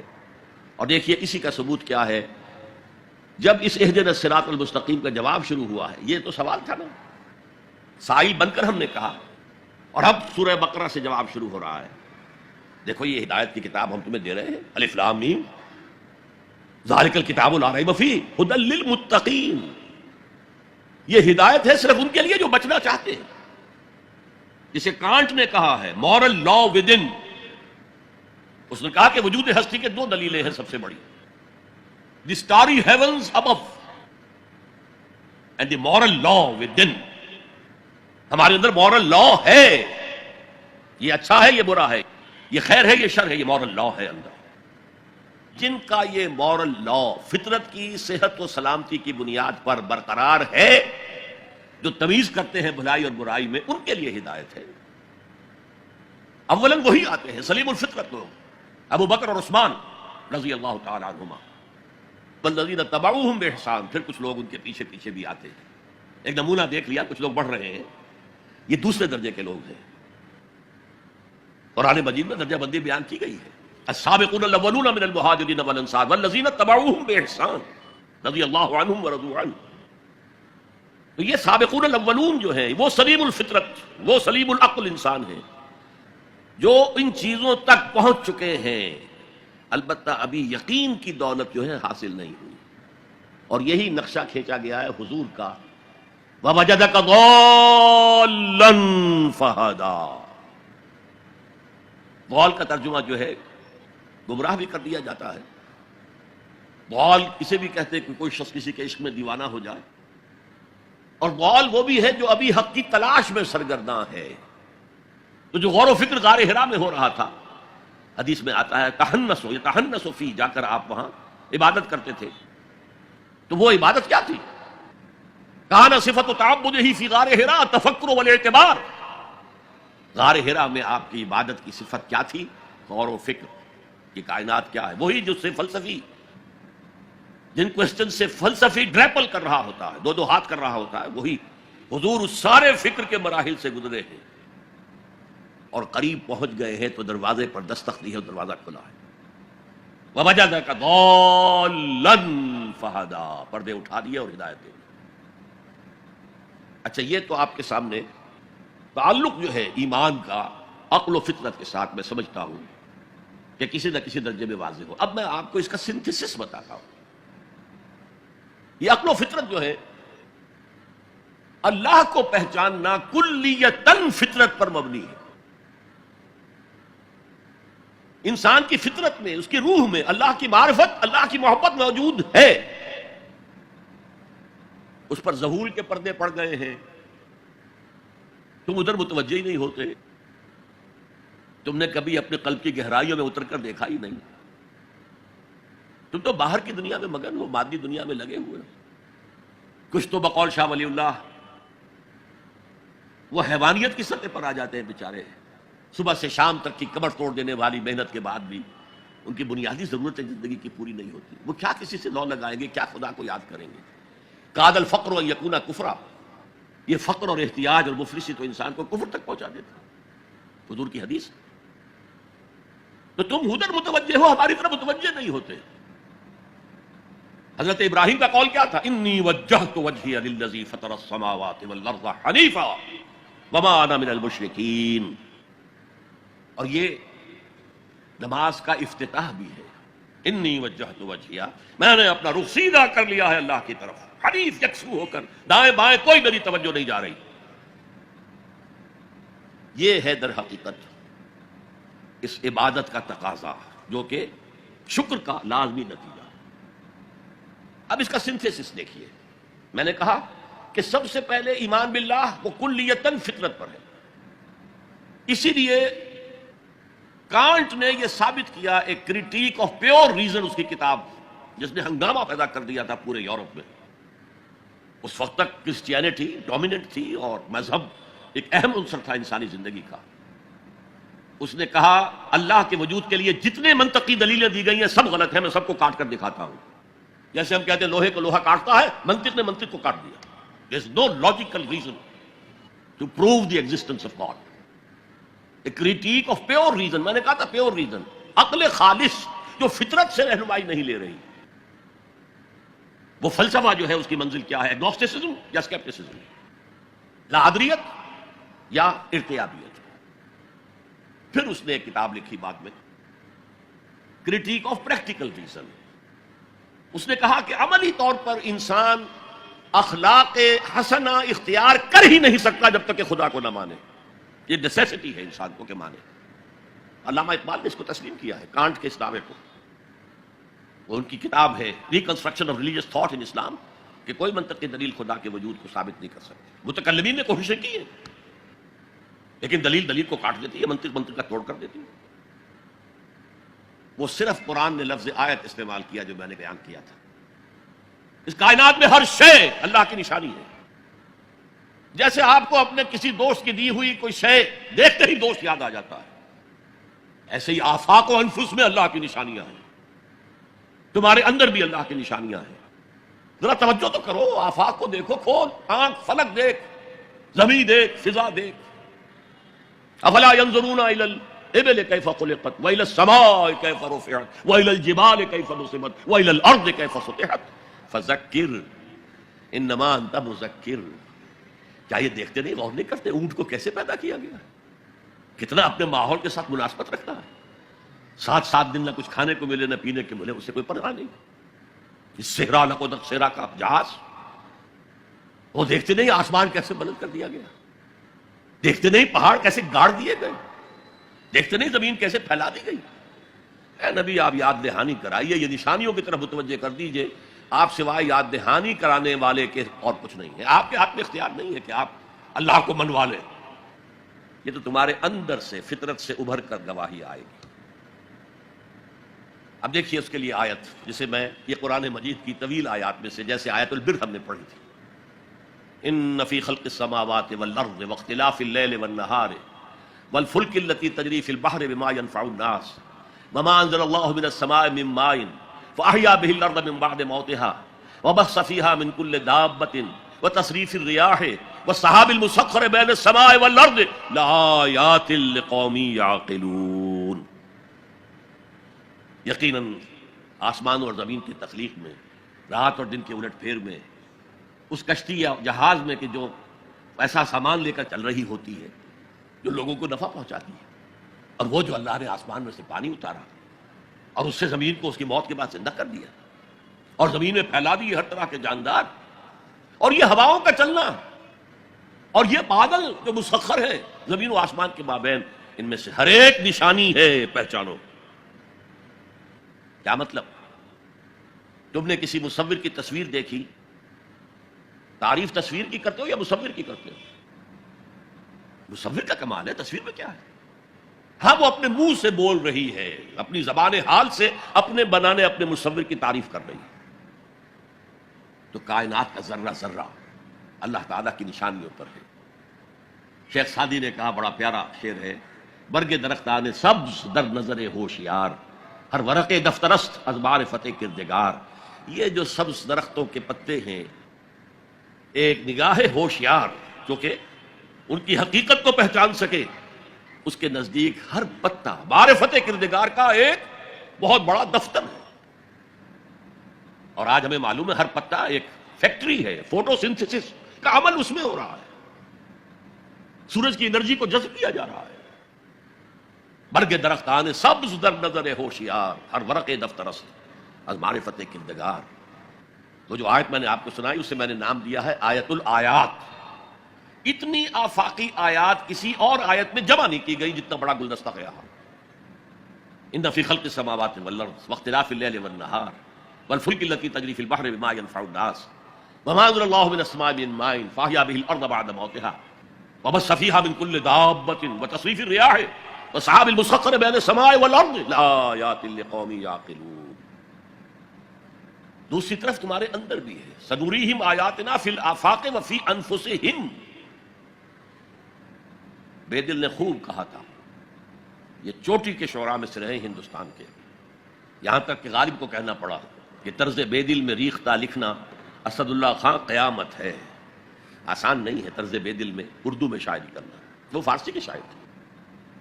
ستمست گر ہوست کشد کے بسیر سرگ و سمندرا تجھے غنچہ کم نہ دمیدئی در دل کشا بچمندرا. کتنے ستم کی بات ہے. تمہاری خواہش آمادہ کرتی ہے کہ چلو چمن میں دیکھو، پھولوں کی بہار دیکھو، درختوں کی بہار دیکھو، گھاس کے اوپر چہل قدمی کرو. ارے تم خود ایک پھول سے زیادہ کھلے ہوئے ہو. کبھی اپنے دل کا دروازہ کھول کر اس میں داخل ہو کر اپنے حسن معنوی کا مشاہدہ کرو. ستمست گر ہوست کشد کہ بسیر سر و سمندرا تجھے غنچہ کم نہ دمیدئی. دمکتا ہوا غنچہ ہو تم خود، در دل کشا بچمندرا. آیات الہیہ اندر بھی موجود ہے. اچھا، ان آیات کے ذریعے سے اللہ کی پہچان ہو گئی، اللہ یاد آ گیا، تھا اندر موجود، اللہ کی علم اور معرفت موجود تھی، پردے آ گئے تھے، ظہور تھا. یا جیسے ایک جگہ کہا گیا کلا بل رانا علی قلوبہم، ان کے دلوں کے اوپر جو بھی بدکاریاں وہ کرتے رہے ہیں اس سے زنگ لگ گیا، حجابات آ گئے، شیخ علی حجویری رحمۃ اللہ علیہ، جنہیں داتا گنج بخش کہا جاتا ہے، اگرچہ یہ لفظ نہیں کہنا چاہیے، انہوں نے کتاب کا نام کیا لکھا؟ کشف المحجوب، جو پردے میں آیا ہوا ہے، اوٹ میں آیا ہوا ہے، اسے کھولنا۔ تم اوٹ میں ہو، تمہارے اندر موجود ہے اللہ کی معرفت، البتہ اس کا ایک نتیجہ یہ نکلنا چاہیے اب تمہارے لیے محبوب ترین ہستی اللہ ہو جائے۔ چنانچہ اسی اگلی آیت جو ہے اس پورے تصور کو، وَمِنَ النَّاسِ مَن يَتَّخِذُ مِن دُونِ اللَّهِ أَندَادًا يُحِبُّونَهُمْ كَحُبِّ اللَّهِ، لوگوں میں وہ بھی ہیں جو اللہ کے سوا کوئی مد مقابل گھڑ لیتے ہیں، پکڑ لیتے ہیں، اور ان سے وہ محبت کرنے لگتے ہیں جو اللہ سے کرنی چاہیے۔ اپنے نفسی کو معبود بنایا ہوا ہے، دولت کو معبود بنایا ہوا ہے، دولت پرست، سرپرست، نفس پرست، وطن کو معبود بنا لیا ہے، وطن پرست، قوم کو معبود بنا لیا ہے، قوم پرست، بہت چھلانگ لگائی تو انسان پرست یا انسان دوست، ہیومنزم، اور اس کو پوج رہے ہیں، اس کے لیے بھاگ دوڑ کر رہے ہیں۔ وَمِنَ النَّاسِ مَن يَتَّخِذُ مِن دُونِ اللَّهِ أَندَادًا يُحِبُّونَهُمْ كَحُبِّ اللَّهِ وَالَّذِينَ آمَنُوا أَشَدُّ حُبًّا لِلَّهِ، جو اللہ کو مان لیتے ہیں اور پہچان لیتے ہیں، ان کی شدید ترین محبت اللہ کے ساتھ ہوتی ہے۔ یہ پہلا ہے ایمانیات کے ضمن میں، فطرت کی بنیاد پر اللہ کا پہچاننا، عقل کی بنیاد پر پہچاننا، وہ ہر شے پر قادر ہے، ہر شے کا جاننے والا ہے، اس کی حکمت کامل ہے، اس کائنات کو دیکھو اور پہچانو، اس کی قوت میں کہیں کوئی کمی نظر آتی ہے، اس کی حکمت میں کوئی کمی نظر آتی ہے، کوئی شے تم کر سکتے ہو پوائنٹ آؤٹ کہ یہ کام یوں نہ ہوتا، یوں ہوتا تو بہتر ہوتا، یہ عقل پھر پہچانتی ہے، لیکن اس کی ایگزسٹنس کے لیے یہ صرف ہماری اندرونی شہادت ہے۔ اب آگے چلیے، اس سے اگلا قدم ہے ایمان بالآخرہ۔ عجیب بات ہے یہ کہ یہ جو میں نے آیت الآیات آپ کو سنائی، یہ سورہ بقرہ کے 20ویں رکوع کی پہلی آیت ہے۔ دوسری آیت وہ ہے وَمِنَ النَّاسِ مَن يَتَّخِذُ مِن دُونِ اللَّهِ أَندَادًا يُحِبُّونَهُمْ كَحُبِّ اللَّهِ وَالَّذِينَ آمَنُوا أَشَدُّ حُبًّا لِلَّهِ۔ سورہ آل عمران سورہ بقرہ کا جوڑا ہے، اس کے بھی 20ویں رکوع کی آیت یہی ہے، لیکن مختصر، طویل تو آ چکی ہے بات وہاں، اب یہاں وہ مختصر، ان فی خلق السماوات والارض واختلاف اللیل والنہار لآیات لأولی الالباب، یقیناً آسمان اور زمین کی تخلیق میں اور رات اور دن کے الٹ پھیر میں نشانیاں ہیں اولو الالباب، عقل مندوں کے لیے۔ لب کہتے ہیں کسی چیز کا اصل مغز، لب لباب، ہماری پوری گفتگو کا لب لباب یہ ہے۔ تو انسان کے لیے عقل سب سے بڑی شے ہے، ہمارے حیوانی وجود کی سب سے اونچی شے کیا ہے؟ عقل ہے۔ تو وہاں کہا تھا لآیات لقوم یعقلون، یہاں کہا لآیات لأولی الالباب، they are equal، القرآن یفسر بعضہ بعضا۔ اگلی آیت دیکھیے، اگلا قدم، اللہ کو پہچاننے کے بعد اس کو یاد رکھو، مستحضر رکھو، اور حقیقت زندگی، حقیقت انسان، اس کی الجھی ہوئی ڈور کو سلجھانے کی کوشش کرو، مزید تفکر کرو، غور کرو آسمانوں اور زمین کی تخلیق میں۔ الذین یذکرون اللہ قیاما وقعودا وعلی جنوبہم ویتفکرون فی خلق السماوات والارض ربنا ما خلقت ھذا باطلا، یہ عقل ہے۔ وہ لوگ جو اللہ کو یاد رکھتے ہیں، بیٹھے ہوئے بھی، کھڑے ہوئے بھی، لیٹے ہوئے بھی، ہر حال، اسی کو کہتے ہیں ذکر کثیر، واذکروا اللہ کثیرا لعلکم تفلحون۔ اللہ ذہن میں رہے، موجود رہے، مزید اس گتھی کو سلجھاؤ، کیونکہ ڈور تمہارے ڈور کا سرا ہاتھ میں آ گیا ہے۔ الجھی ہوئی ڈور کا سرا ہاتھ میں نہ آئے تو وہ سلجھے گی نہیں، ایک سرا ہاتھ میں آ گیا تو اب آپ اس کو سلجھا لیں گے۔ وہ پہلا سرا ہاتھ میں آ گیا، اللہ۔ اب اس اللہ کو ذہن میں مستحضر رکھتے ہوئے یتفکرون فی خلق السماوات والارض، آسمانوں اور زمین کی تخلیق میں وہ تفکر کرتے ہیں، غور کرتے ہیں، اور سوچ بچار کرتے ہیں، گہرائی میں اترتے ہیں، تو ایک حقیقت ان پر منکشف ہوتی ہے، ربنا ما خلقت ھذا باطلا سبحانک فقنا عذاب النار۔ اے اللہ، تو نے یہ سب کچھ بیکار اور بے مقصد پیدا نہیں کیا ہے، ہر شے میں حکمت ہے، ہر شے با مقصد ہے۔ سبحانک، تو پاک ہے اس سے کہ کوئی بے مقصد شے پیدا کرے یا کوئی بے مقصد کام کرے۔ بے مقصد کام کرنے والوں کو آپ کہیں گے پاگل ہیں. ربنا ما خلقت ھذا باطلا. ایک اور جگہ آیا ہے عبسا، تو نے یہ عبس پیدا نہیں کیا ہے، بیکار پیدا نہیں کیا ہے، بے مقصد پیدا نہیں کیا. ہر شے نتیجہ خیز ہے، ہر شے کے نتائج نکلتے ہیں. گھاس کا تنکا بھی بغیر حکمت کے نہیں ہے. تو آپ غور کریں اس کائنات میں اس کا رول کیا ہے، گھاس کے تنکے کا بھی رول ہے. سبحانک فقنا عذاب اللہ. اس سے ان کا ذہن منتقل ہوتا ہے آخرت کی طرف اور آخرت کے عذاب کی طرف. کیوں، کیسے؟ اب یہاں فطرت اور عقل کا پھر امتزاج آپ دیکھیں گے. عقل نے فیصلہ کیا یہاں کوئی شے بے مقصد نہیں، نتیجہ خیز ہے. فطرت کہتی ہے نیکی نیکی ہے، بدی بدی ہے، اور ہونا تو یہ چاہیے کہ نیکی کا صلہ نیک ملے، اچھا ملے، بدی کا صلہ برا ملے. عقل کہتی ہے. لیکن دنیا میں ہم دیکھتے ہیں کہ نیکوکار حلال کھانے والے بمشکل سوکھی روٹی کھا سکتے ہیں. استثناءات ہیں لیکن عام معاملہ تو یہی. حرام خور، دھوکہ دینے والے، سودی کاروبار کرنے والے، ہیروئن کا کاروبار کرنے والے، منشیات کا کاروبار کرنے والے، انسان کے صفری جنسی جذبات کو بھڑکا کر آمدنی حاصل کرنے والے وہ عیش کر رہے ہیں. تو اصول تو یہ ہے کہ گندم از گندم پہ رویت، جو سے جو. گندم سے گندم اگنی چاہیے، جو سے جو اگنا چاہیے. یہ کیا ہو رہا ہے یہاں؟ نیکوکاروں کو کیا ملا؟ نسل انسانی کا سب سے بڑا نیک انسان محمد صلی اللہ علیہ وسلم، اور کئی کئی وقت کے فاقے آتے تھے. ان کی نیکی کا کوئی صلہ دیا جا سکتا ہے دنیا میں سوائے اس کے کہ ان پر درود پڑھیں. اللہم صلی علی عبدک و نبیک و رسولک و خلیلک محمد و بارک وسلم. درود پڑھیں. اور بدترین انسانوں کو آپ کیا سزا دے سکتے ہیں؟ ہٹلر نے اگر خودکشی نہ کی ہوتی تو آپ اگر فورسپ سے لے کر اس کا ایک ایک رواں نکالتے اور اس کے مسلز کا بھی ایک ایک جو ہے علیحدہ کر دیتے تو کیا اس کے جرائم کی سزا ہو جاتی؟ کروڑوں انسان قتل ہوئے، لاکھوں نہیں. پورا یورپ برباد ہوا ہے، تباہ ہوا. خود اس کا ملک جو ہے وہ سب سے زیادہ تباہی کا جو ہے وہ نشانہ بنا. تو دنیا میں ہم نے جزا و سزا کا کچھ نظام قائم کیا ہے، لیکن یہاں نہ جزا اتنی دی جا سکتی ہے جتنا کہ کوئی شخص مستحق ہے. اس نے پوری زندگی اسی میں لگائی کہ خیر کا پرچار کیا اور بدی سے روکا لوگوں کو. یہی اپنا وقت، صلاحیت وہ پیسہ کمانے میں خرچ کر سکتا تھا، اس نے لگا دیا اپنے آپ کو. کون اسے صلہ دے گا یہاں؟ اور کیا صلہ ہوگا اس کا؟ اور جن لوگوں نے لوگوں کو گمراہ کیا، شیطان کے چیلے بن گئے، ہزاروں لاکھوں انسانوں کو گمراہی کی طرف دھکیل دیا، ان کو یہاں کیا سزا دی جا سکتی؟ لہذا ثابت ہوا یہ دنیا نامکمل ہے. ایک دنیا، ایک عالم اور ہونا چاہیے، اور وہ ابدی ہونا چاہیے تاکہ پوری پوری بھرپور سزا ملے اور پورا پورا بھرپور اجر دیا جا سکے. یہ ہے منطق اور عقل کا تقاضا. خیر و شر یہ فطرت ہے، فطرت. خیر خیر ہے، شر شر ہے. آج کل کی دنیا میں تو کہہ دیا جاتا ہے nothing is good or bad, only thinking makes it so.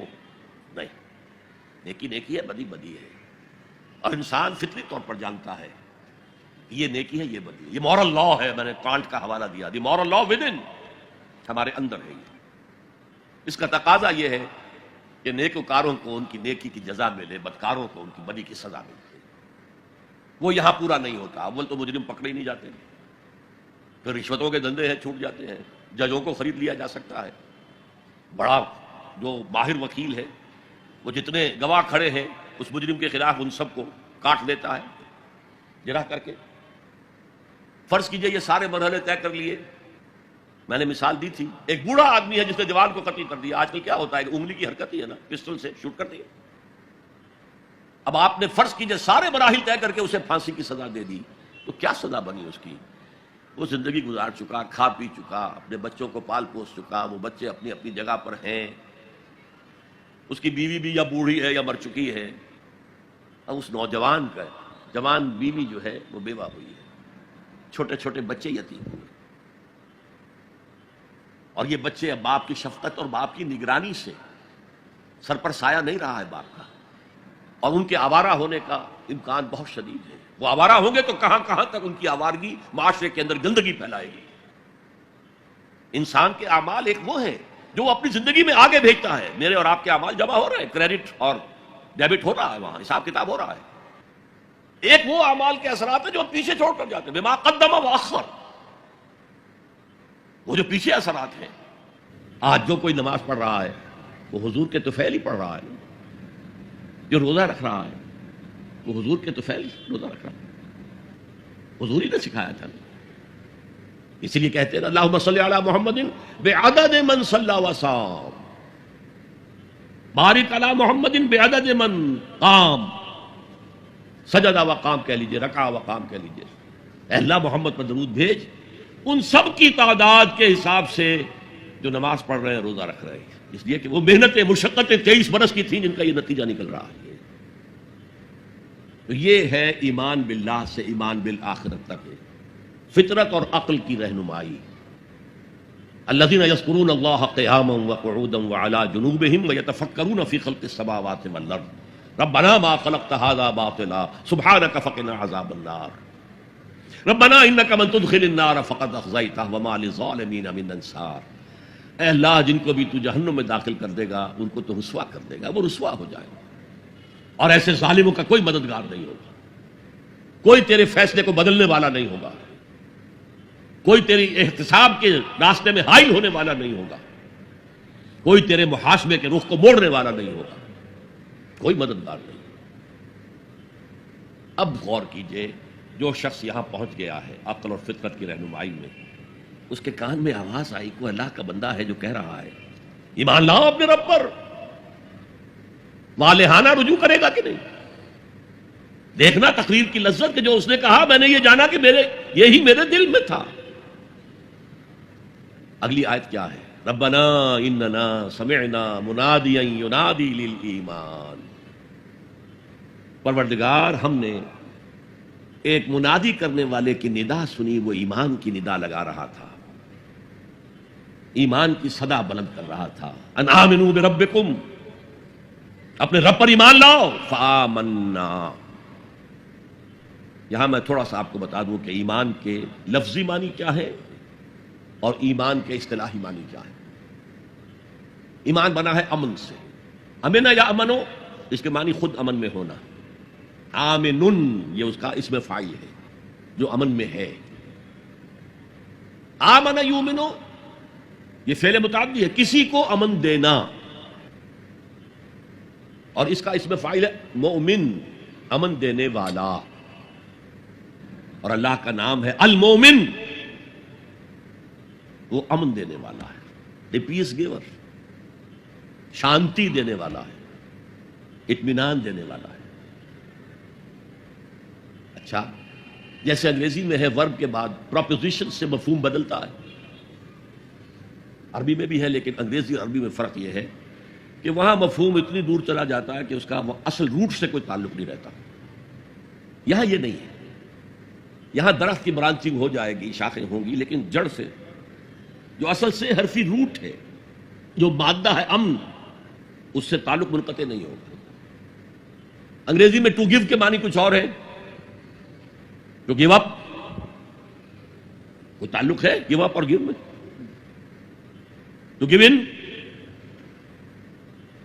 کوئی تعلق ہے گیو میں اور گیو ان میں؟ مفہوم بدل گیا کہ نہیں؟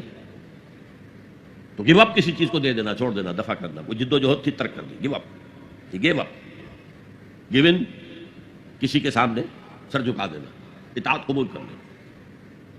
عربی میں ایمان کے ساتھ اگر بے لگ جائے، با عربی میں اسے با کہیں گے، یا لام لگ جائے تو اس کے معنی ہے کسی کی تصدیق کرنا.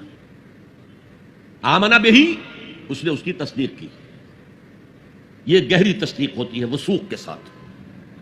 آمن لہو، اس کی تصدیق کی، لیکن یہ سرسری تصدیق ہوتی ہے، لام کے ساتھ سرسری اور بے کے ساتھ بڑے گہرے یقین اور وثوق کے ساتھ تصدیق کرنا. اب دیکھیے امن سے کیا تعلق رہا. کسی شخص نے آ کر کوئی خبر دی، آپ نے مان لی تو امن ہے. آپ نے کہا جھوٹ بول رہے ہو، شروع ہو گیا کانفلکٹ. آپ نے اس کی بات مان لی، کوئی جھگڑا نہیں.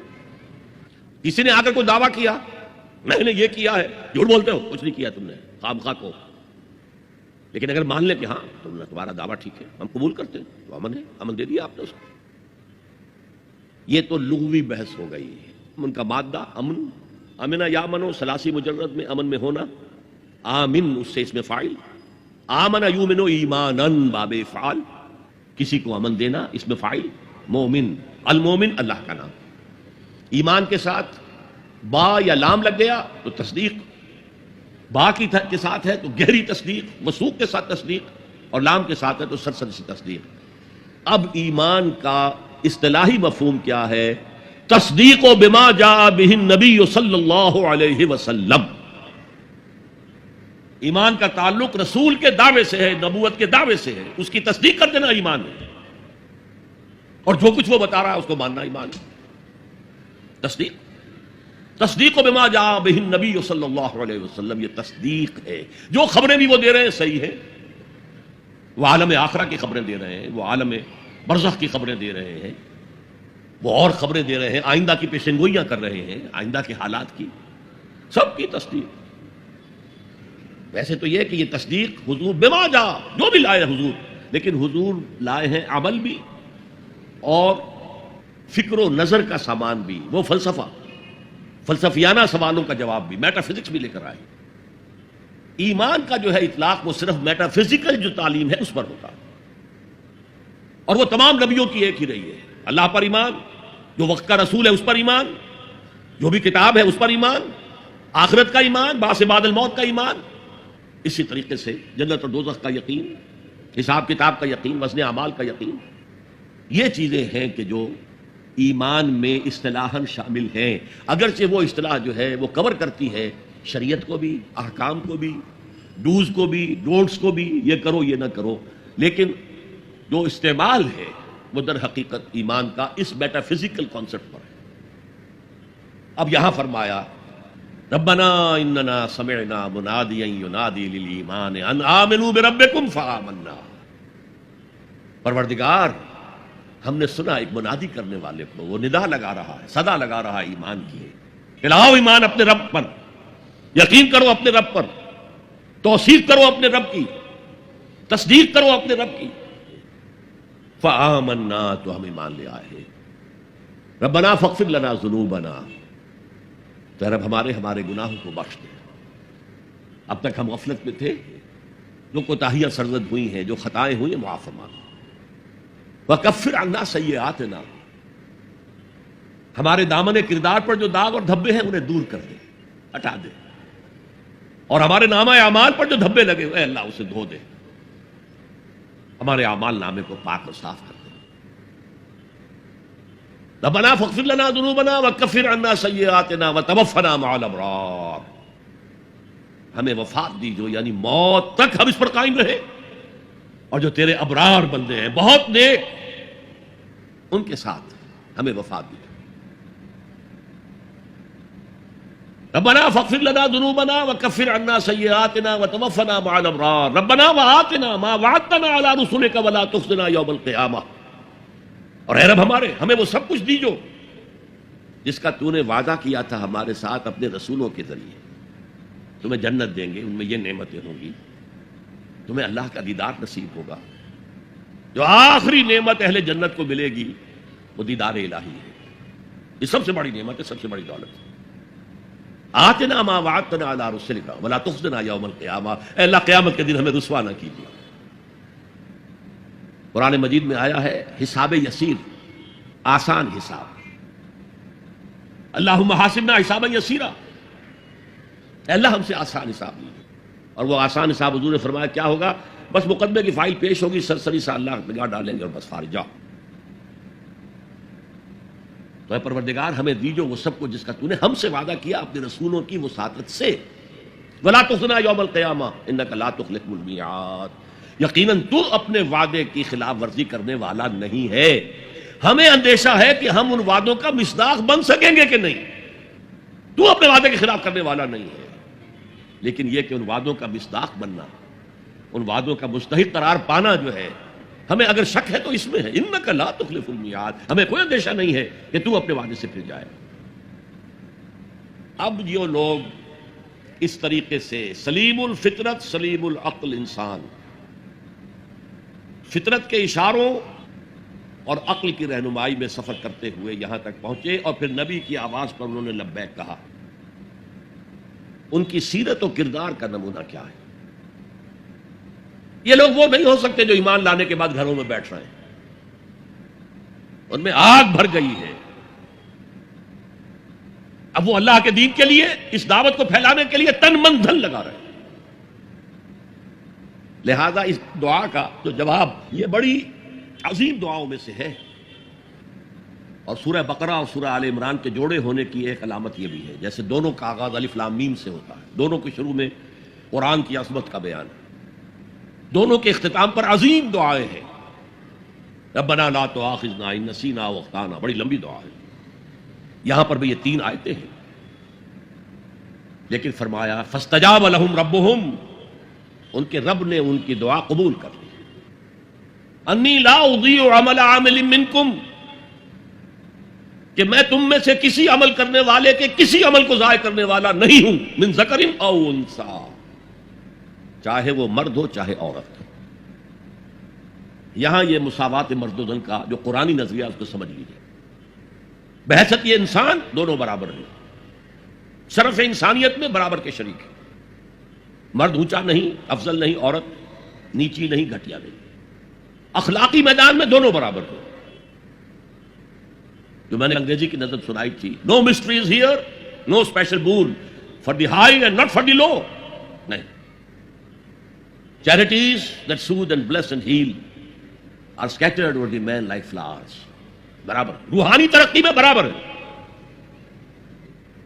صدیقیت میں برابر ہے، صرف نبوت عورت کو نہیں ملتی، اس لیے کہ نبوت کا فرض ادا کرنا بہت کٹھن ہے، جو معاشرے کی طرف سے مشرکانہ اور کافرانہ ماحول کی طرف سے جو پھر پریشر آتا ہے، جو پرسیکیوشن ہوتی ہے، جو ٹارچر ہوتا ہے، عورتوں کے لیے اس کا برداشت کرنا آسان نہیں، لیکن پھر بھی صحابیات نے اس کی مثالیں قائم کی ہیں۔ تاہم نبوت کی ذمہ داری، بھاری ذمہ داری، جس کو خود اللہ نے فرمایا انا سنلقی علیک قولا ثقیلا، اے نبی ہم آپ پر ایک بہت بھاری بات ڈالنے والے ہیں، بہت بھاری۔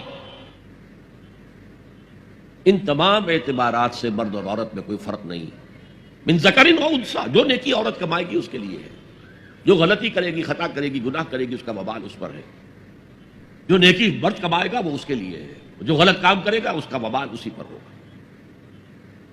من ذکر و انثی، اور یہاں بڑا پیارا لفظ آیا ہے بعضکم من بعض، تمہیں فرق کیسے ہو سکتا ہے؟ تم ایک دوسرے میں سے ہو، ایک ہی باپ کے نطفے سے تو بیٹا بھی ہے بیٹی بھی ہے، اور ایک ہی ماں کے رحم میں تو پرورش پائی ہے بیٹے نے بھی اور بیٹی نے بھی، اونچ نیچ کیسے ہو جائے گی؟ ان سطحوں پر قرآن سب سے زیادہ مدعی ہے مساوات مرد و زن کا، لیکن ذمہ داریاں معاشرے میں کیا ہوں گی، دونوں کا دائرہ کار کیا ہوگا، ان کی جسمانی ساخت، ان کی نفسیاتی ساخت کے اعتبار سے ان کے فرائض، یہ چیزیں، اور خاص طور پر جو معاشرے کی یونٹ ہے، معاشرے کی اینٹ ہے، فصیل بنی ہوئی ہے اینٹوں سے، اینٹیں کمزور ہوں گی تو فصیل کمزور ہوگی۔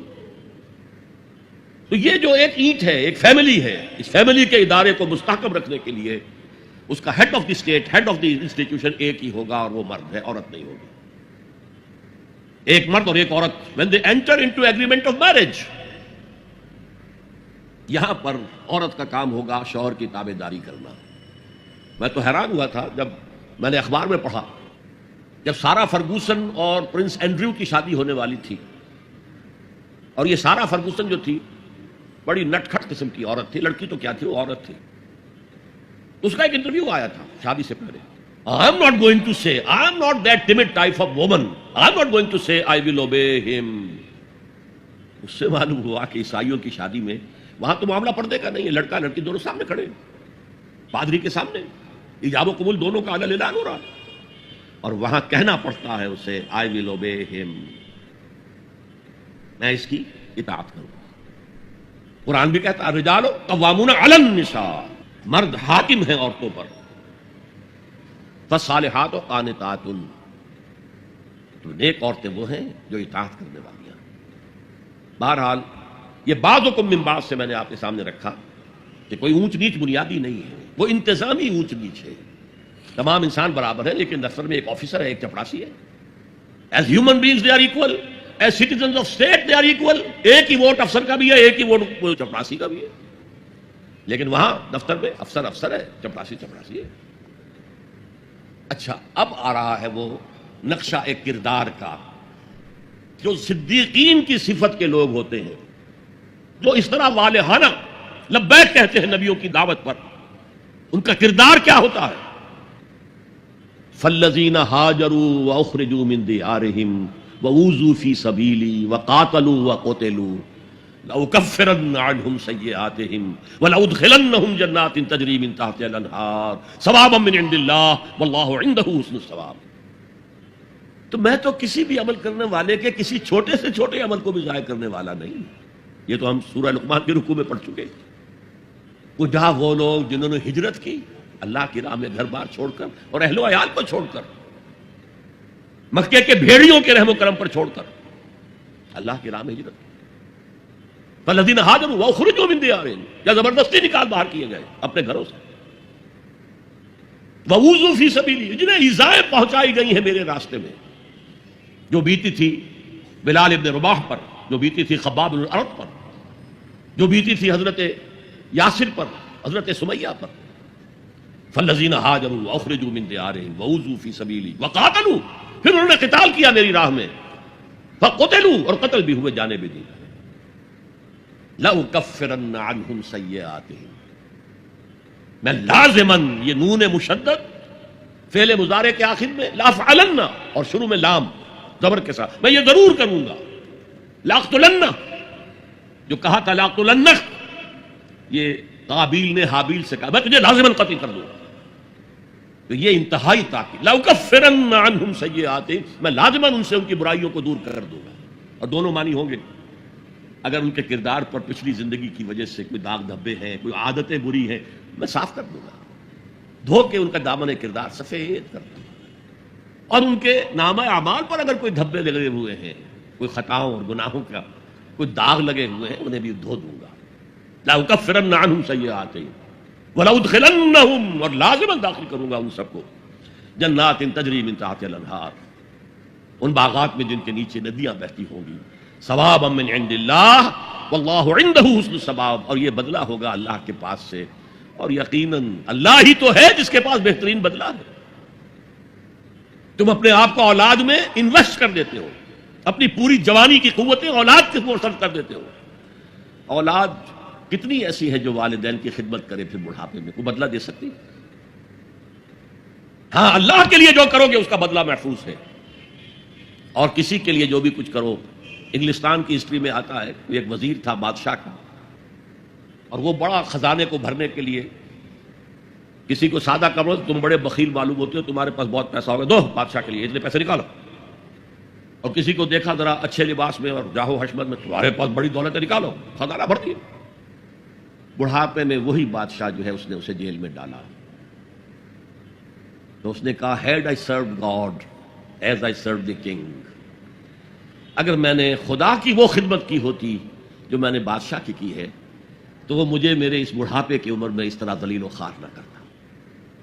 کون بدلہ دے گا؟ واللہ عندہ، یہ بھی حسر کا اسلوب ہے کہ زید عالم ہے، اور بھی ہو سکتے ہیں، زید ہی عالم ہے، باقی نہیں ہے. واللہ عندہ، یقیناً صرف اللہ کے پاس ہے حسن ثواب، اچھا بدلہ، بھرپور بدلہ، پورا کا پورا بدلہ، وہ صرف اللہ کے پاس ہے. تو یہ ہے ایمان کا تعلق عقل اور فطرت کے ساتھ. اور پھر جو اس قسم کے لوگ ہوتے، یہ سب لوگوں کا معاملہ نہیں ہے، یہ سابقون الاولون کا معاملہ ہے، یہ صدیقین کا معاملہ ہے. باقی جو ان کی پیروی کرتے ہیں، ان کو دیکھ کر ان میں تو ہمت اتنی ہوتی ہے، ہر کے بعد آباد، اب جو ہو جائے. میں کشتی دریا میں ڈال چکا، لیکن اب یہ چلے گی، تیرے گی تو ہم تیریں گے، ڈوبے گی تو ڈوبیں گے. یہ کردار. کچھ لوگ ہوتے جن میں اتنی ہمت نہیں ہوتی، وہ پہلے دیکھ لیتے ہیں کچھ لوگ چل رہے ہیں آگے. والذین تبعوہم بإحسان، جو ان کی پیروی کرتے ہیں، ان کے پیچھے آتے ہیں، لیکن آتے ہیں حسن نیت کے ساتھ، ان کے اندر کوئی فریب کا ارادہ نہیں ہوتا. تو یہ جو صدیقین ہیں ان کی سیرت و کردار کا یہ نقشہ، فالذین ہاجروا واخرجوا من دیارہم وأوذوا فی سبیلی وقاتلوا وقتلوا لأکفرن عنہم سیئاتہم ولأدخلنہم جنات تجری من تحتہا الانہار ثوابا من عند اللہ واللہ عندہ حسن الثواب. تھوڑا سا اشارہ ادھر بھی کر دوں، ان تمام کاموں میں عورتیں مردوں کے ساتھ شریک رہی۔ ہجرت حضرت عثمان نے کی تو ساتھ آپ کی اہلیہ حضرت رقیہ، حضور کی نور چشم، وہ بھی ساتھ تھی۔ ابو سفیان کی بیٹی ام حبیبہ اپنے شوہر کے ساتھ تھی، ہجرت میں شریک ہے مرد اور عورتیں۔ یہ دوسری بات ہے کہ وہاں جا کر حبشہ میں ان کا شوہر مرتد ہو گیا، عیسائی ہو گیا، شراب کا بہت رسیا تھا۔ ویسے شراب حرام نہیں تھی ابھی اسلام میں بھی، لیکن اسے وہ ملتی نہیں تھی جب تک کہ وہ عیسائیوں کے ساتھ ان کی مجلس میں شریک نہ ہو۔ یہی وجہ ہے کہ پھر ام حبیبہ کو پیغام حضور نے مدینے سے بھجوایا ہے اور نکاح ہوا ہے ان ایبسنشیا۔ نجاشی نے خطبہ نکاح بھی پڑھا ہے اور مہر بھی حضور کی طرف سے ادا کیا۔ شریک تھی عورتیں اور مرد۔ پہلا قتل جو ہوا ہے وہ دو میاں بیوی کا ہوا ہے، حضرت یاسر رضی اللہ تعالی عنہ، حضرت سمیہ رضی اللہ تعالی عنہ شریک ہے۔ جہاد میں جہاد کی ذمہ داری جیسے نبوت کی ذمہ داری عورتوں پر نہیں رکھی گئی، اسی طرح قتال کی بھی ذمہ داری تو عورت پر نہیں رکھی گئی، لیکن عورتوں نے حصہ لیا ہے۔ ایک تو انڈائریکٹ حصہ، حضرت خنسا نے 7 بیٹے اللہ کی راہ میں شہید کرائے، اس کا کریڈٹ حضرت خنسا کو جائے گا کہ نہیں رضی اللہ تعالی عنہ۔ تو یہ بھی ایک شانہ بشانہ چلنے کا معاملہ ہے، دنیاوی معاملات نہیں، دین کے معاملے میں، لیکن شریعت کے ستر اور حجاب کے احکام کو ملحوظ رکھتے ہوئے عورتیں بھی دین کا کام کریں اور مرد بھی دین کا کام کریں۔ اقول قولی ھذا واستغفر اللہ لی ولکم ولسائر المسلمین والمسلمات۔ جزاک اللہ ڈاکٹر اسرار احمد صاحب۔ سامعین کرام، اب میں سوال و جواب کے سیشن میں سب سے پہلے اس بہن کے سوال کو آپ کے سامنے رکھ رہا ہوں جس نے ابھی حال ہی میں اسلام قبول کیا ہے۔ اس خاتون کا نام ہدا ہے۔ وہ سوال کر رہی ہیں کہ از اے ریورٹ اور convert to Islam is responsible for her parents if they don't bring iman or they don't accept iman on giving them invitation to Islam. What should he or she do then? As I've already said during my discourse, you have to serve them, you have to support them, even if they don't accept iman. They are your parents, and you are indebted to them. انشکر لی ولوالدیک وإن جاہداک علی ان تشرک be ما لیس لک بہ علم فلا تطعہما وصاحبہما فی الدنیا معروفا۔ It has been discussed in detail. ایک ہمارے ہندو بھائی ہیں ہریش پانڈے، وہ کہتے ہیں as per the human nature we love pets, that is animals, especially dogs. I want to know what Islam says about keeping them and their trading. My Muslim friend says they cannot keep or trade in dogs. Actually, the details of Islamic law, I'm not an expert in that field. We can keep dogs, but they should remain outside the living quarter. They shouldn't enter your living portion of the house. As watch, they can be watching your house during the night, etc., etc. And then آپ شکار کرنا چاہتے ہیں تو آپ کتے رکھ سکتے ہیں، قرآن مجید میں ذکر ہے شکاری کتوں. اور جہاں تک ٹریڈنگ کا معاملہ ہے، as far as trading is concerned, I'm not sure. So I plead ignorance about that. ایک سوال ہے کہ کرسچن کا عقیدہ ہے کہ حضرت عیسیٰ اللہ کے بیٹے ہیں، تو پھر ان کے عقیدے کے مطابق وہ کون سی شخصیت ہے جو باپ ہے؟ نعوذ باللہ یہ بات قل ہو اللہ احد کی نفی کرتی ہے. یقیناً یہ بہت بڑا شرک ہے اللہ کے لیے کسی کو بیٹا یا بیٹی ماننا. مشرکین عرب جو ہیں وہ فرشتوں کو خدا کی بیٹیاں مانتے تھے اور انہی کے ناموں رکھ کر انہوں نے اپنی مورتیاں بنائی تھیں. لات، عزا، منات یہ سب مؤنث نام ہیں، خدا کی بیٹیاں. اور یہ معاملہ کرسچینٹی کے اندر اپنی انتہا کو پہنچا ہے. وہ کہتے ہیں صلبی بیٹا ہے اللہ کا. نعوذ باللہ من ذالک، نعوذ باللہ من ذالک، نعوذ باللہ من ذالک. میں نے اس کی نفی کی تھی کہ شرک بالذات جو بدترین شرک ہے، شرک فی الذات، اس کی یہ بدترین صورتیں ہیں اور یہ ناقابل معافی. باقی حضرت عیسیٰ کا کوئی باپ نہیں تھا، بن باپ کے پیدا ہوئے.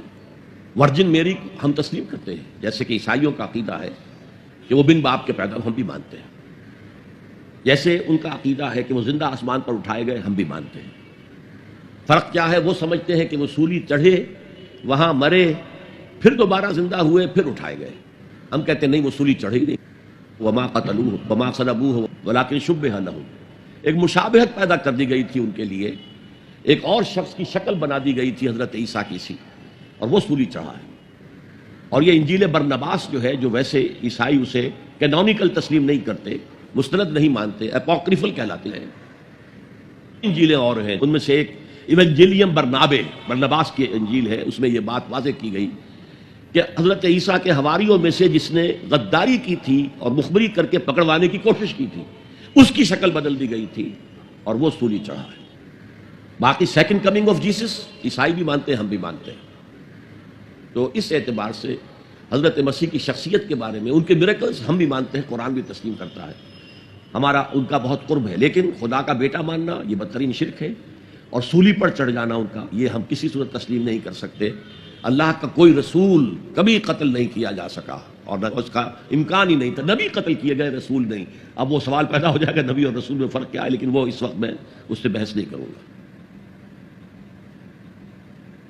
ایک خاتون کا سوال ہے، صدف صدیقی، جزاک اللہ خیر. آپ سے یہ سوال ہے کہ اگر والدین ضعیف و کمزور ہوں اور ہمیں اپنے شوہر کا حکم ماننا چاہیے یا اپنے والدین کی خدمت کرنی چاہیے؟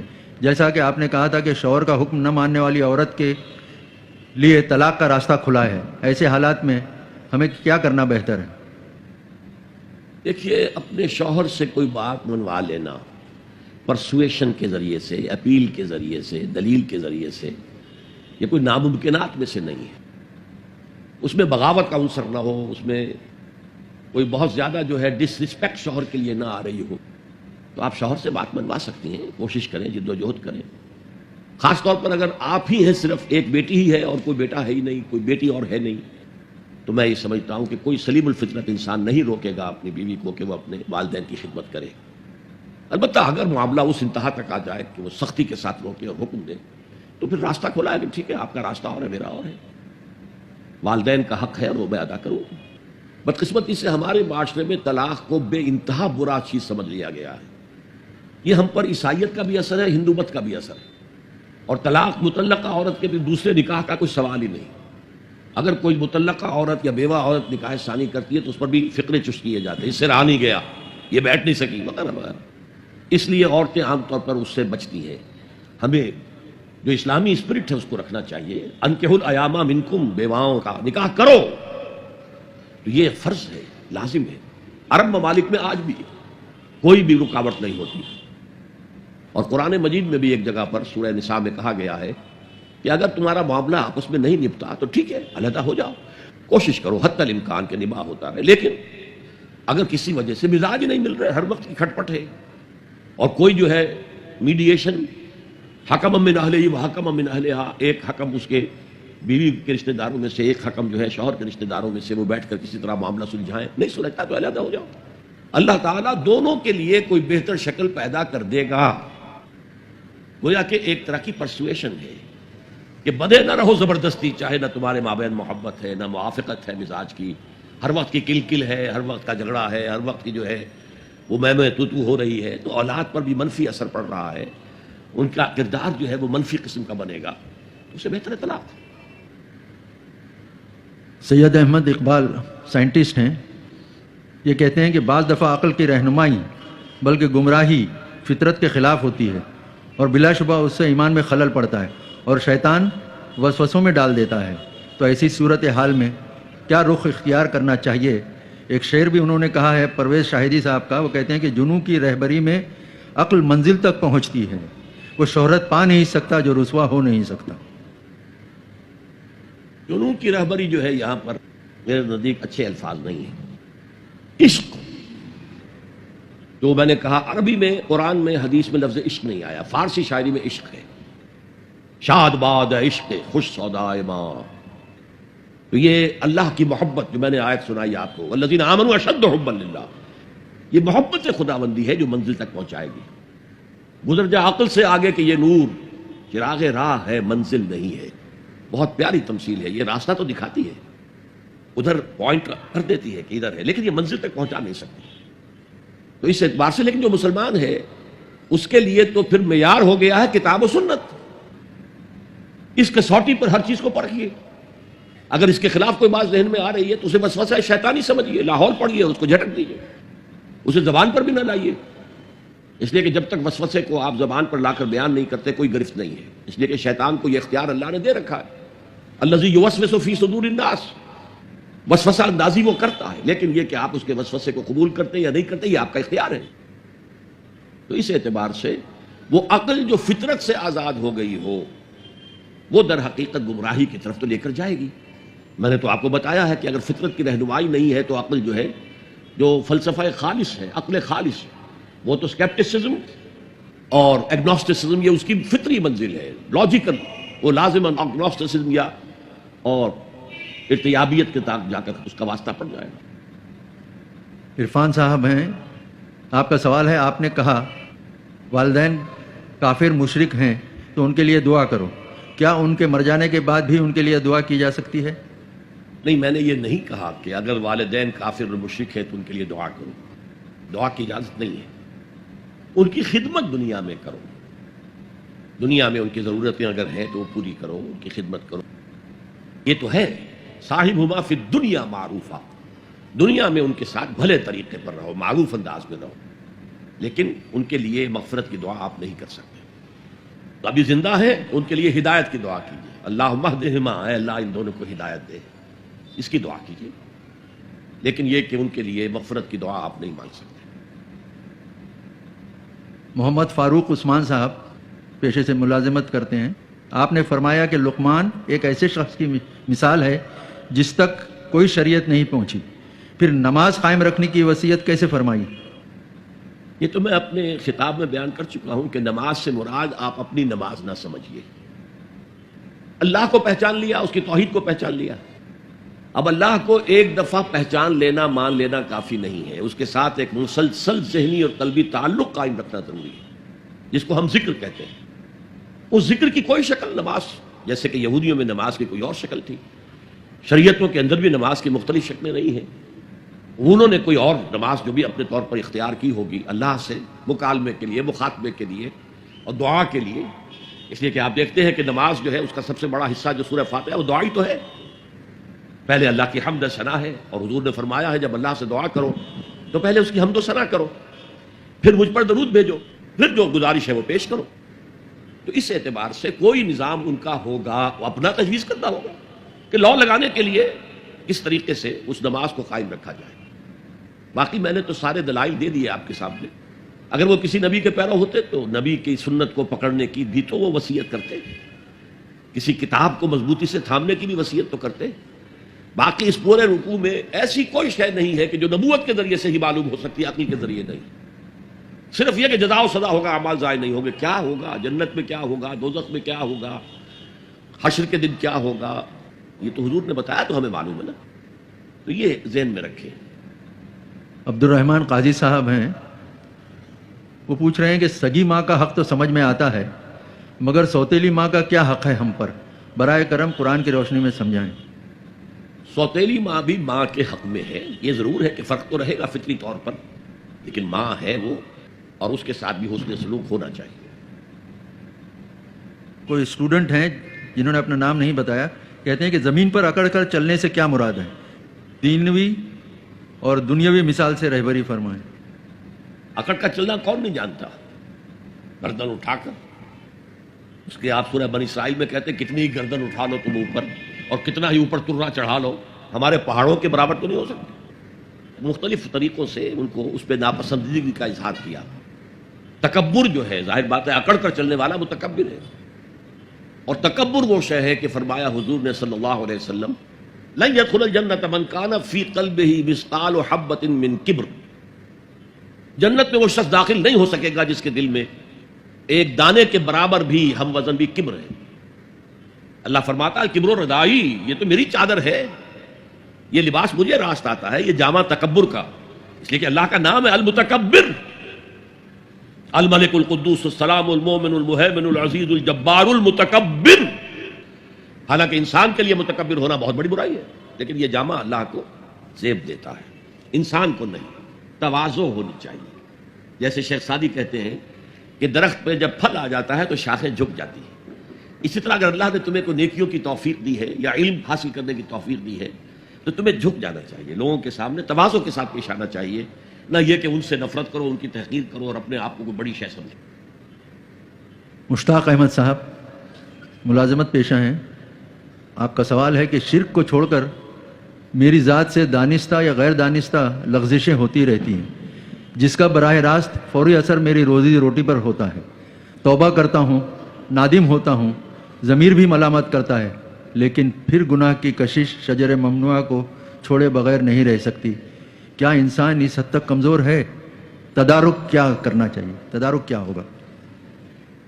دیکھیے، تدارک تو یہ ہے کہ اپنے ایمان کو اور گہرا کیجئے، اور گہرا کیجئے، اور گہرا کیجئے، جس کا منبع اور سرچشمہ قرآن ہے۔ قرآن پڑھیں اور قرآن کو اول تو کوشش کریں، اگر آپ کی عمر ابھی ایسی ہے کہ آپ سیکھ سکتے ہیں تو عربی زبان سیکھیں اور قرآن کو اپنی آنکھ سے پڑھیں، ترجمے سے نہیں۔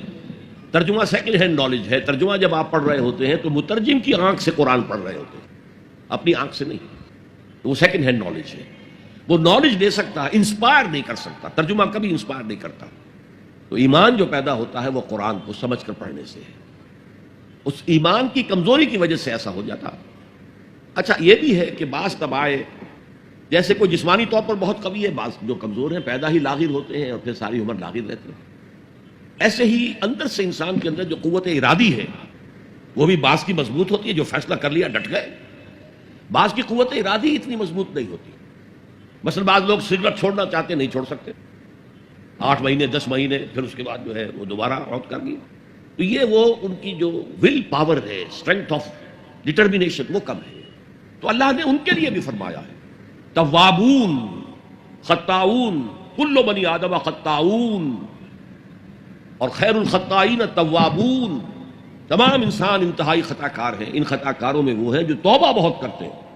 اور ایسی حدیثیں موجود ہیں کہ جس وقت آپ نے توبہ کی، ایک دفعہ اس عمل کو چھوڑنا لازم ہے، اس وقت یہ ارادہ ہونا چاہیے کہ اب دوبارہ نہیں کروں گا، اس وقت دل کے اندر جو ہے پشیمانی ہونی چاہیے۔ اور اگر وہ حقوق و لباس کا گناہ ہے تو یا تو جس کا پیسہ مارا ہے اس سے معافی حاصل کریں یا کمپنسیٹ کریں، اس لیے کہ حقوق و لباس کے جو معاملات ہیں وہ اللہ معاف نہیں کرے گا، اپنے حقوق کو معاف کرنے میں وہ بہت سخی ہے۔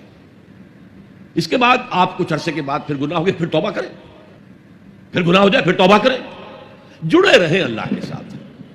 میں اس کی مثال دیا کرتا ہوں، کسی بچے کو ماں مار رہی ہے، وہ بچہ ماں ہی سے لپٹ رہا ہے، اسی طریقے سے اللہ سے لپٹے رہو اور سمجھو کہ ہاں یہ مجھ سے گناہ ہو رہا ہے، پھر دوبارہ۔ تو اس لیے کوئی حرج نہیں ہے، اگر آپ کی قوت ارادی کمزور ہے تو اللہ تعالیٰ جو ہے آپ کی جو بھی قوت اس نے آپ پہ رکھی ہے، آپ کے جینز میں کوئی کمزوری ہے تو میں بیان کر چکا ہوں کہ جو شاکلہ انسان کا ہے، قل کل یعمل علی شاکلتہ، یہ وہ جینز کے ذریعے سے بنتا ہے اور ماحول کی وجہ سے بنتا ہے، لہذا اس کے اندر اندر ہی آپ عمل کر سکتے ہیں۔ تو اللہ تعالیٰ جانتا ہے اور ہر ایک سے وہ اس کی وسعت کے مطابق حساب لے گا، لا یکلف اللہ نفسا الا وسعها۔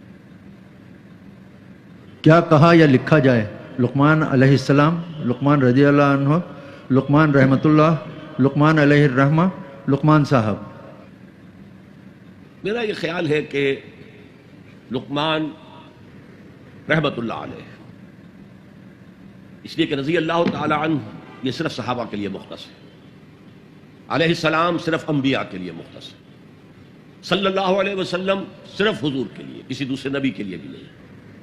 حالانکہ اللہ کہتا ہے هو الذی یصلی علیکم وملائکتہ، تم پر بھی اہل ایمان اللہ تعالیٰ صلاۃ بھیجتا ہے، لیکن نہیں، ہم نہیں کہہ سکتے کسی کو۔